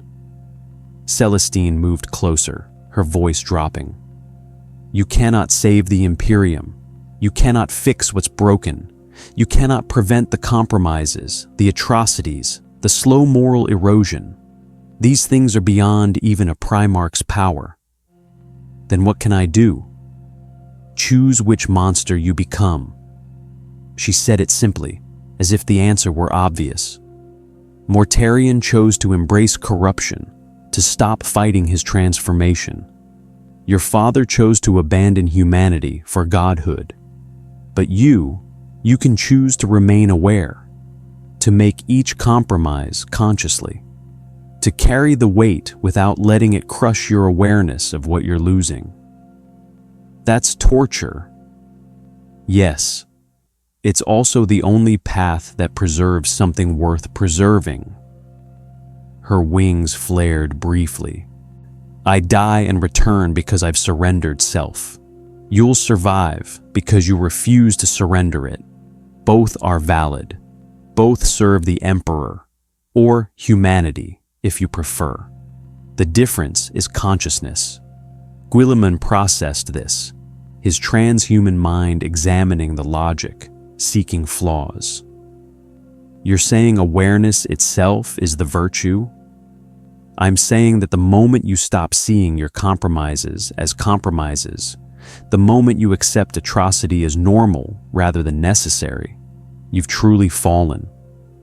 But if you maintain awareness, if you force yourself to feel every decision's weight, you preserve the one thing that separates necessary evil from chosen evil: intent. Consciousness, Celestine corrected. Intent can be rationalized. Consciousness cannot. She stepped back, her wings dissipating again. 3 weeks ago, during the Vigilus offensive, I led an assault on a chaos stronghold. We encountered cultist families, children, elderly, non-combatants thoroughly corrupted. The canonists wanted to evacuate them for purification. I ordered immediate execution. Guilliman's eyes narrowed. Why? Because I'd seen their level of corruption before. Because purification would fail, and they'd spread infection. Because tactical necessity demanded it. Her expression remained serene. I killed 17 children personally, Lord Regent, shot them while they prayed to the chaos gods, and it was the right decision. How do you live with that? By remembering their faces, by carrying their names in my prayers, by refusing to let it become routine. Celestine met his gaze steadily. You think faith makes these choices easier? It doesn't. It makes them harder. Because I believe souls are eternal, and I just condemned 17 to the warp. But I make the choice anyway, because the alternative condemns thousands more. Then what's the difference between us and Mortarion? He stopped feeling it. He found peace in corruption, release from moral weight. We choose to carry the weight because carrying it, being conscious of the cost, is what preserves our humanity. She moved toward the chapel exit. That's why I have faith, my lord. Not because it makes things easier, but because it gives me a framework to endure what must be endured.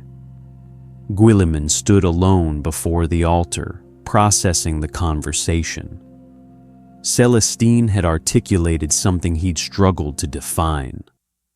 The difference between necessary evil, performed with awareness, versus necessary evil, accepted as normal. His father had chosen the second path, embraced cold calculation without moral weight. Mortarion had chosen to stop struggling entirely, to find peace in damnation. And Guilliman, he would choose consciousness, choose to feel every compromise, every atrocity, every erosion of principle. Choose to carry the weight until it broke him, because the alternative was becoming something that didn't deserve to survive. It was torture, endless, grinding torture. But it was also the only path that preserved something worth fighting for. He left the chapel without praying. He still wouldn't accept the Emperor's divinity. But he carried Celestine's lesson with him. Survival required monsters. The question was whether those monsters remained conscious of what they'd become. For Guilliman, consciousness would be his burden and his salvation, even if it destroyed him. The Strategium. Maximus on Macraga contained the most comprehensive strategic database in the Imperium outside Terra itself. Guilliman stood before its central hololith as data streams compiled 10,000 years of Imperial history into predictive models. He'd been running simulations for 6 days straight. The results were consistent, horrifyingly consistent. My lord, Chapter Master Calgar entered quietly, accompanied by Tetracon Glastius, the Ultramarine's chief librarian. You requested our presence. I need you to verify something. Guilliman gestured at the hololith. Tell me if my analysis is flawed. The display shifted, showing the Imperium's territorial holdings over millennia. A time lapse of expansion, plateau, gradual contraction. Guilliman overlaid fleet strengths, forge world output, population growth rates, corruption indices, warp storm frequency. I've modeled the Imperium's survival capacity using every variable I can quantify, he said. Military strength, industrial output, technological regression rates, chaos incursion frequency, Xenos pressure, internal stability. The models account for best-case scenarios, complete success in all current campaigns, optimal resource allocation, no major catastrophes. And, Calgar's voice was carefully neutral, Guilliman activated the projection. The timeline extended forward, blue lines representing Imperial strength gradually declining despite all optimizations. Red lines representing combined threats, chaos, Tyranids, Necrons, Orcs, growing steadily. The lines converged in M43, approximately 800 years. Even assuming perfect execution of all strategic initiatives, the Imperium's collapse is mathematically inevitable within a millennium. Guilliman's voice remained level, clinical. The Great Rift fundamentally altered the strategic balance. We've lost too much territory, too many forge worlds, too much institutional knowledge, and we cannot recover faster than we continue losing ground. Glastius studied the projections, his psychic senses analyzing the data. These models assume linear progression, but warfare is rarely linear, my lord. A single technological breakthrough, a major victory, unexpected alliance. I've accounted for those variables with probability matrices. Guilliman highlighted sections of the projection. Yes, individual events might delay collapse, but the fundamental trajectory remains unchanged.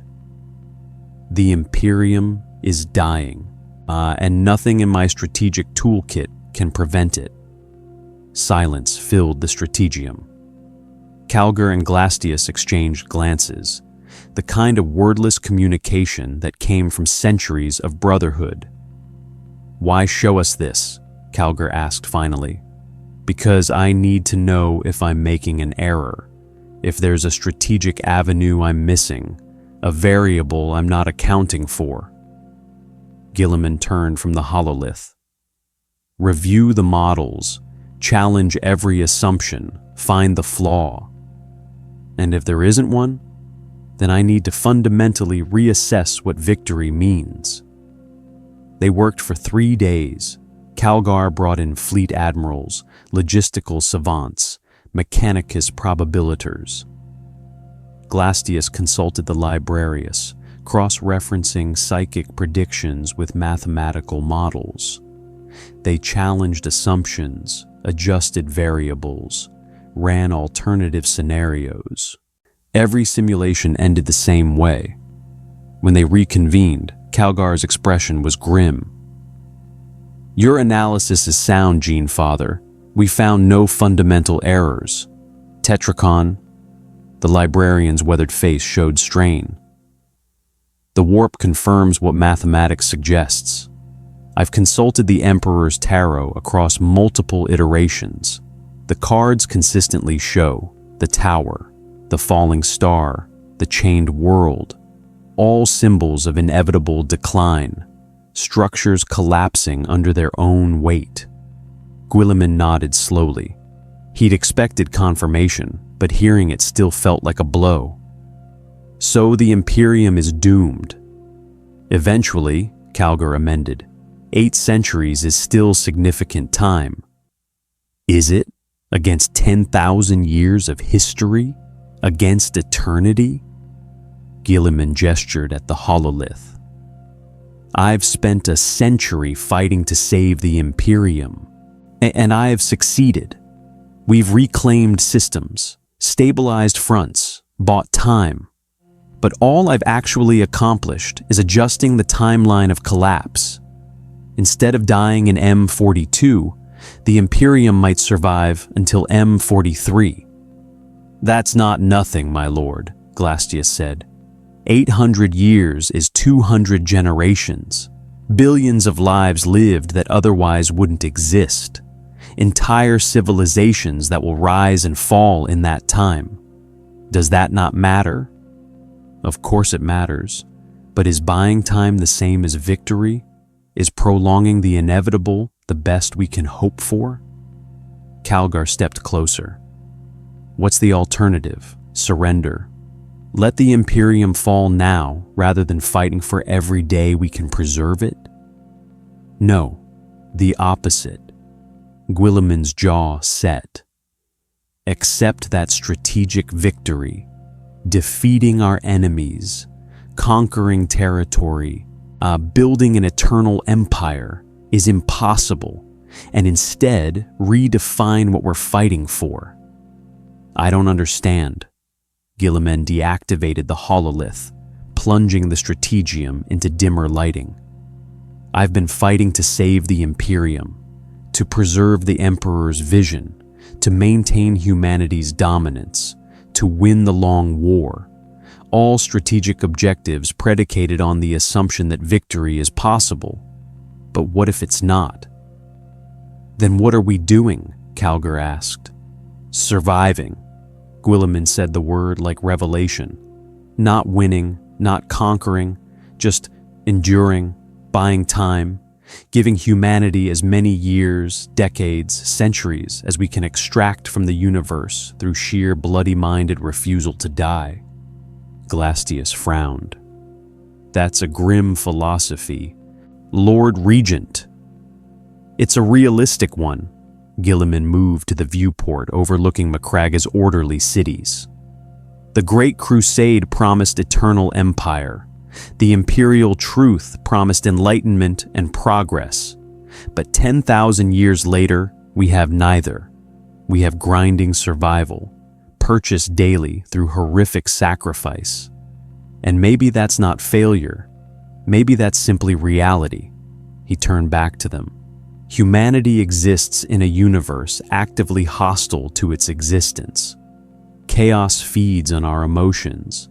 Tyranids consume our biomass. Necrons see us as vermin. Orcs see us as entertainment. The warp itself tries to tear reality apart. In that context, simple persistence, maintaining human civilization for one more generation, is itself victory. So we fight without hope of winning? Calgar's voice carried skepticism. Wow, we fight without needing to win, Guilliman corrected. Hope for victory is irrelevant. What matters is that we continue, that we give every generation the chance to live, love, build, create, even if we know their descendants will eventually fall.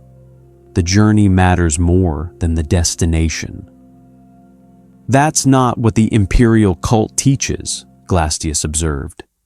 They promise final victory when the emperor rises from the golden throne. The imperial cult is delusional. Guilliman's voice hardened. But it's a useful delusion because it gives people hope. I can't give them that.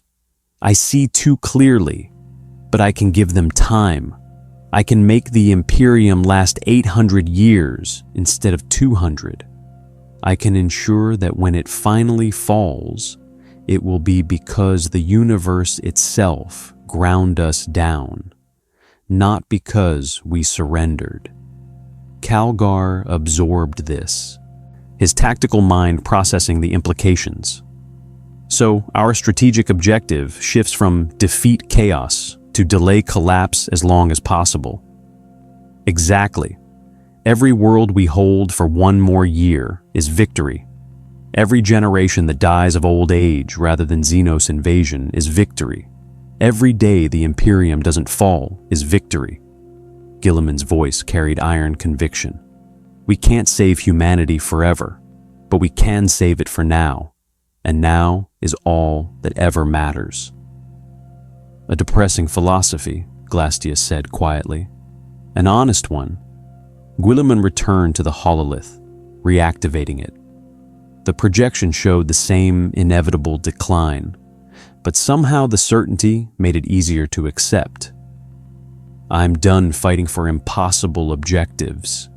I'm done measuring success against the Emperor's original vision or the Imperium's past glories.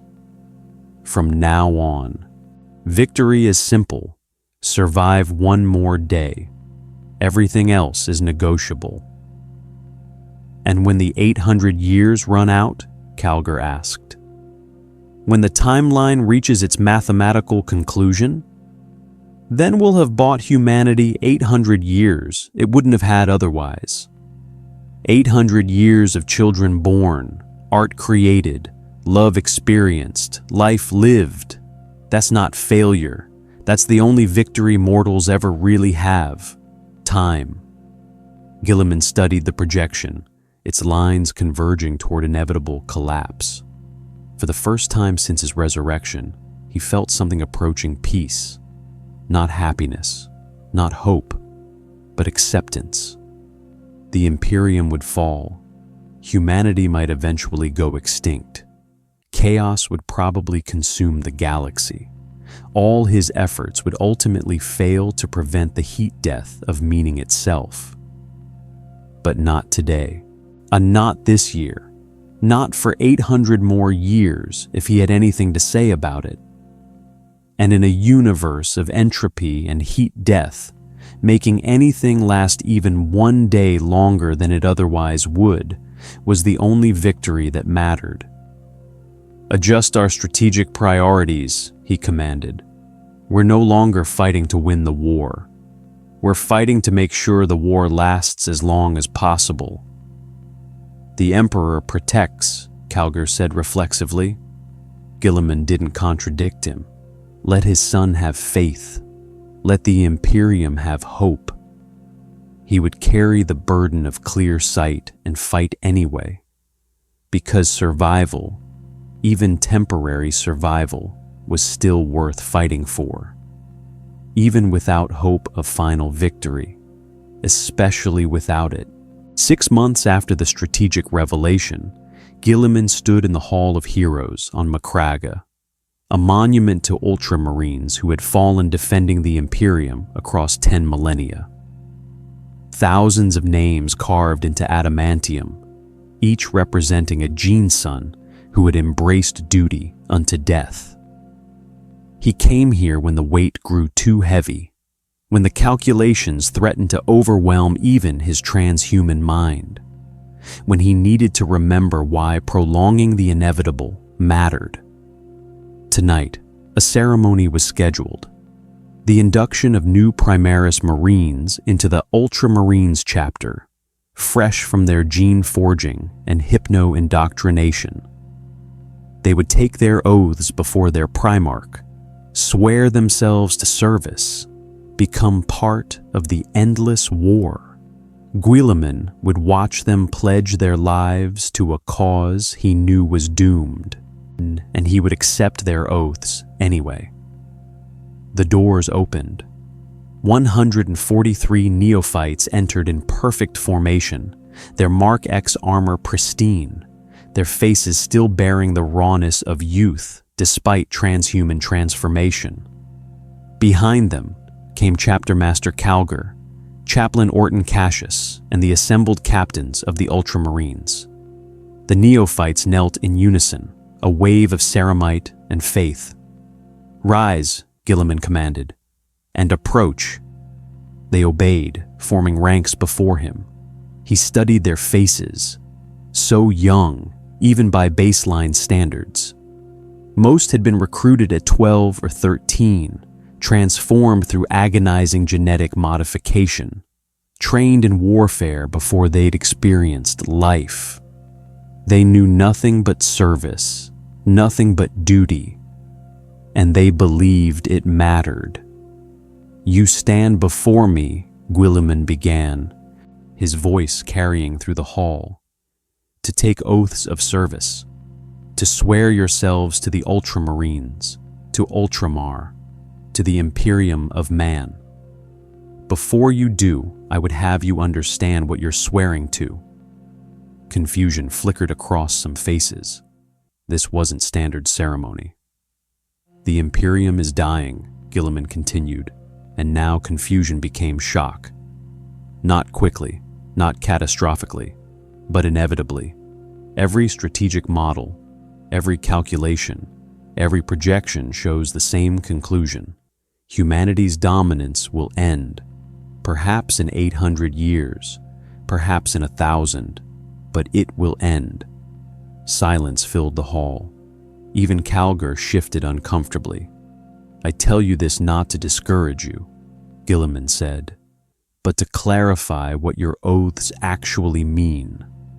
You are not swearing to establish eternal empire, and you are not swearing to achieve final victory against chaos. You are swearing to buy humanity time, years, decades, centuries if we're fortunate. That is the only victory available to us." One of the neophytes, barely more than a boy beneath the armor, raised his hand hesitantly. "Then, why fight, Lord Primarch? If we cannot win, why continue?" Guilliman smiled grimly. The question was honest. He appreciated honesty. "Because time matters," he said.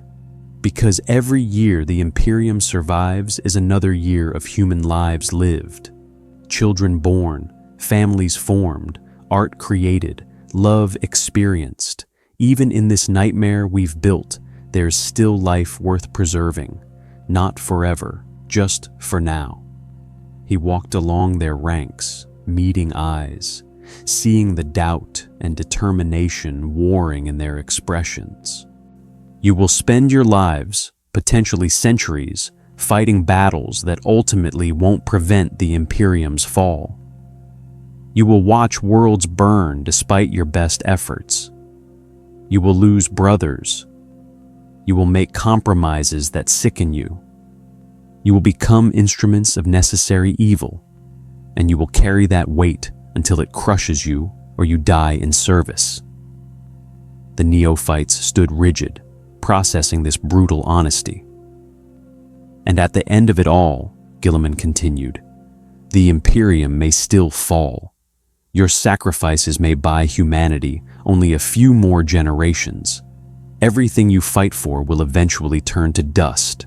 That is the truth. That is what service actually means." He stopped at the hall's center, surrounded by names of the dead. "So, I ask again, knowing this, will you still swear your oaths? Will you still fight for time instead of victory? Will you still give your lives to delay the inevitable rather than prevent it?" The silence stretched. Guilliman watched transhuman minds process the philosophical weight he'd placed on them. Watched faith struggle with reality. Watched hope confront mathematical certainty. The same neophyte who'd spoken before stepped forward. His voice trembled slightly, but his conviction was absolute. "I will, Lord Primarch." Another stepped forward. "I will." Then another, and another. One by one, then in groups, the neophytes advanced, their voices rising in unison. "We will." Guilliman felt something break inside him. Not despair, but its opposite. These warriors, knowing the truth, chose service anyway. Not because they believed in certain victory, but because temporary survival was still worth fighting for. "Then kneel," he commanded, "and swear." They knelt, and as one, their voices filled the hall of heroes. "I am a son of Guilliman. I am an ultramarine. I swear myself to the defense of humanity, not until victory, but until my death or the Imperium's end, whichever comes first. I will buy time with blood. I will purchase years with sacrifice. I will make every enemy pay for every moment humanity survives. This I swear in the Emperor's name and my Primarch's example." It wasn't the traditional oath.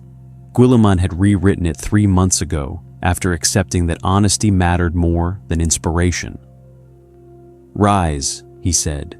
You are ultramarines. You know the truth, and you fight anyway.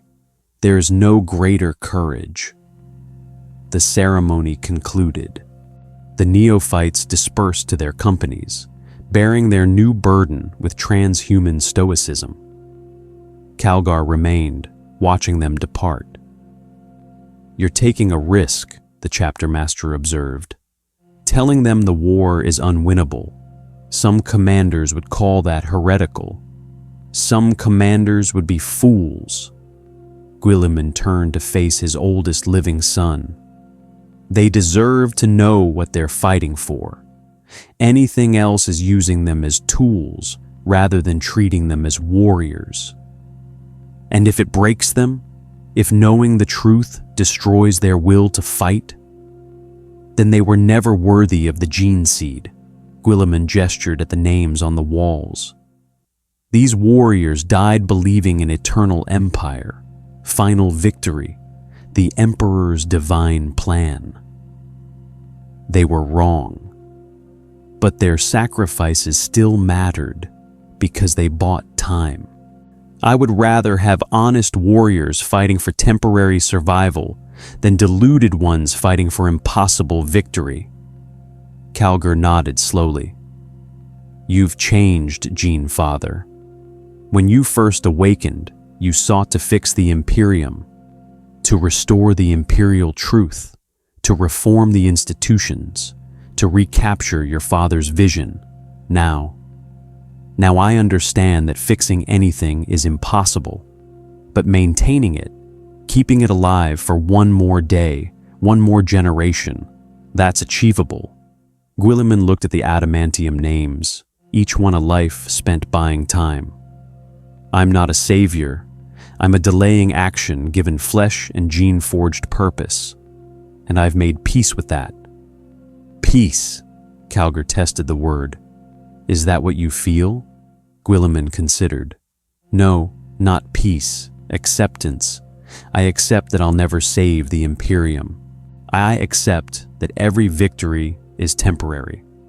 I accept that I'm becoming something monstrous through necessary compromise. And I accept that fighting anyway, being conscious of the cost while paying it, is the only path that preserves something worth preserving. Your humanity. My awareness, Guilliman corrected. Humanity might be beyond me, but consciousness, the ability to recognize what I'm losing, to feel the weight of every decision that I can maintain. That's my burden and my salvation. Calgar was silent for a moment. Will you tell the Imperium? Broadcast this philosophy across the worlds? No, they need hope. Let the imperial cult preach final victory and the Emperor's eventual resurrection. Let the masses believe in divine protection and cosmic justice. I'll carry the burden of truth and fight to preserve their delusions as long as possible. That seems lonely. It is. Guilliman smiled without humor. But loneliness is irrelevant. Only results matter, and the result I can achieve, buying humanity time, is enough. It has to be. He walked toward the hall's exit, passing beneath an archway carved with the Ultramarines' motto, "We march for Macragge." Once, that had seemed like a rallying cry for conquest. Now it felt like simple truth. They marched. They continued. They persisted. That was enough. At the threshold, Guilliman paused. Marneus, do you think I've failed, accepting that victory is impossible? Calgar considered carefully. I think you've done something harder than winning, Gene Father. You've learned to fight without hope of triumph, to serve without expectation of reward, to endure without the comfort of certain purpose. Most warriors need belief in victory to continue. You've found the strength to continue anyway. Is that strength, or just stubbornness? Does it matter? Calgar smiled slightly. Either way, you're still here, still fighting, still making the Imperium last one more day. That's what matters. Guilliman nodded and departed, leaving the Hall of Heroes and its thousands of names behind. Outside, Macraga's twin moons rose over orderly cities, their light falling on a world he'd spent 200 years perfecting. One world, one jewel of order in a galaxy of chaos. It wasn't enough. It would never be enough. But it was something, and something was better than nothing. He had survived death itself, awakened to find everything he'd built corrupted into nightmare, discovered that his father had become a god he couldn't recognize, learned that the Imperium he fought for was doomed to eventual collapse. And he fought anyway. Not because he believed in victory, not because he had hope, but because survival, temporary, costly, insufficient survival, was still worth the price. The weight would never leave. The compromises would never stop. The erosion of whatever humanity remained in him would continue until he was indistinguishable from the thing on the golden throne. But not today. Not yet. Today, he was still Roboute Guilliman, Lord Commander of a dying Imperium, last loyal son of a god who wasn't, monster who remembered being human, and he would fight for one more day, because that's what survival meant. 10 years later, Guilliman stood once more before the golden throne. The journey through the imperial palace had become routine, past the Lucifer Blacks, through kilometers of devotional excess, beneath the weight of 10,000 years of accumulated faith and fear. He made this pilgrimage annually now, a ritual of reminder rather than hope. His father remained unchanged, the same skeletal form, the same machinery of torment and preservation, the same psychic pressure that would drive normal humans mad.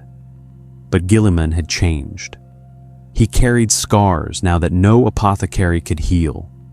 Not wounds of flesh, but erosions of principle. In 10 years, he'd authorized 47 exterminatus actions, approved servitor conversion quotas that measured in millions, made alliances with Xenos he would have destroyed during the Great Crusade, compromised with corrupt governors because replacing them would destabilize entire sectors. The weight had grown heavier, but he'd grown stronger at bearing it. "Father," he said quietly, his voice barely audible over the machinery's hum, "I've kept the Imperium alive for another decade. The strategic projections have adjusted.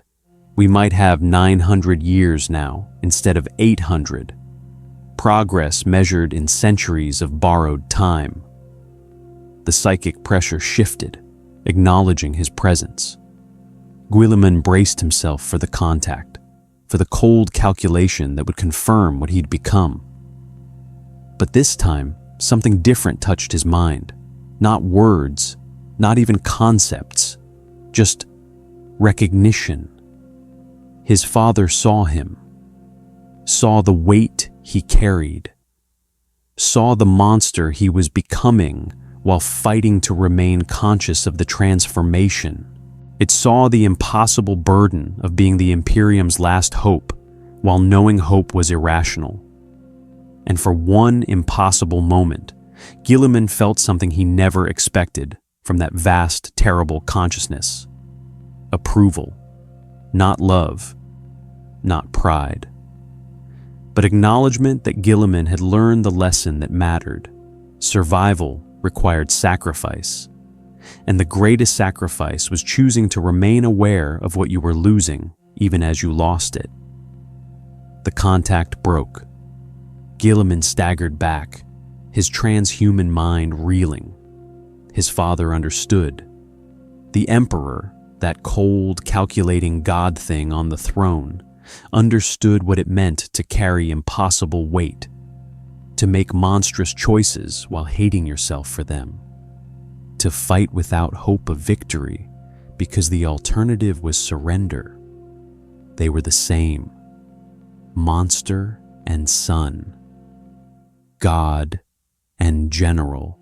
Both trapped by duty, both eroded by necessity, both choosing to continue anyway, because continuation itself was victory. Guilliman left the throne room with that terrible knowledge burning in his mind. He wasn't saving the Imperium, he was just maintaining it, keeping it alive through compromise and atrocity, buying time with blood, prolonging the inevitable through sheer bloody-minded refusal to stop. It wasn't heroic, it wasn't noble, it wasn't the grand destiny he'd imagined during the Great Crusade. But it was real, and real was all that mattered. Aboard the Macraga's Honor, Guilliman returned to his duties. Fleet dispositions to review, sector commanders to appoint, resources to allocate. The endless machinery of imperial governance ground forward, and he was its primary operator. Captain Sicarius met him in the Strategium. Lord Regent, the Vigilus campaign requires additional reinforcement. Chapter Master Calgar recommends... Approved, Guilliman said, not looking up from the hololith. Divert 3 Primaris companies from the reserve. Adjust supply lines accordingly. Sicarius paused. My lord, that will leave Ultramar undermanned if... I know the risks. The decision stands. Guilliman finally met his Gene-son's eyes. Vigilus holds the Nachman gauntlet. If it falls, we lose transit to the Imperium Nihilus. Strategic priority supersedes local security. Of course, Lord Regent. Sicarius bowed and departed. When he was alone, Guilliman allowed himself a moment of bitter reflection. He'd just condemned Ultramar to potential vulnerability for strategic advantage. Made another compromise, another sacrifice on the altar of prolonged survival. The weight settled deeper into his shoulders. But he didn't break. He activated the next series of reports, adjusted resource allocations, made decisions that would affect billions, calculated in lives and systems and centuries, measuring everything against the only metric that mattered: time. The Imperium would fall. Humanity would eventually face extinction. Everything he built would crumble to dust. His sacrifices would ultimately prove insufficient. But not today, not this year, not for 900 more years if he had anything to say about it. He was Roboute Guilliman, Primarch of the Ultramarines, Lord Commander of the Imperium, last loyal son of a dying god, monster who chose consciousness over comfort. And he would fight for one more day. Because in the grim darkness of the far future, where there is only war, survival itself is the highest form of victory. The weight would never lift. The compromises would never stop. The erosion would continue until nothing recognizable remained. But he would endure, because that's what he was built for, because that's what the Imperium needed, because in the end, choosing to continue, choosing to fight without hope, to serve without reward, to persist without purpose beyond persistence itself, was the only triumph mortals ever really achieved. And Roboute Guilliman, for all his transhuman power, remained mortal enough to understand that truth. The Emperor protects, they said, but protection meant nothing more than buying time, and time was all anyone ever really had. So he would buy it, day by day, decision by decision, compromise by compromise, until the weight finally crushed him, or the Imperium fell, whichever came first. It was enough. It had to be. The Emperor protects. More stories await.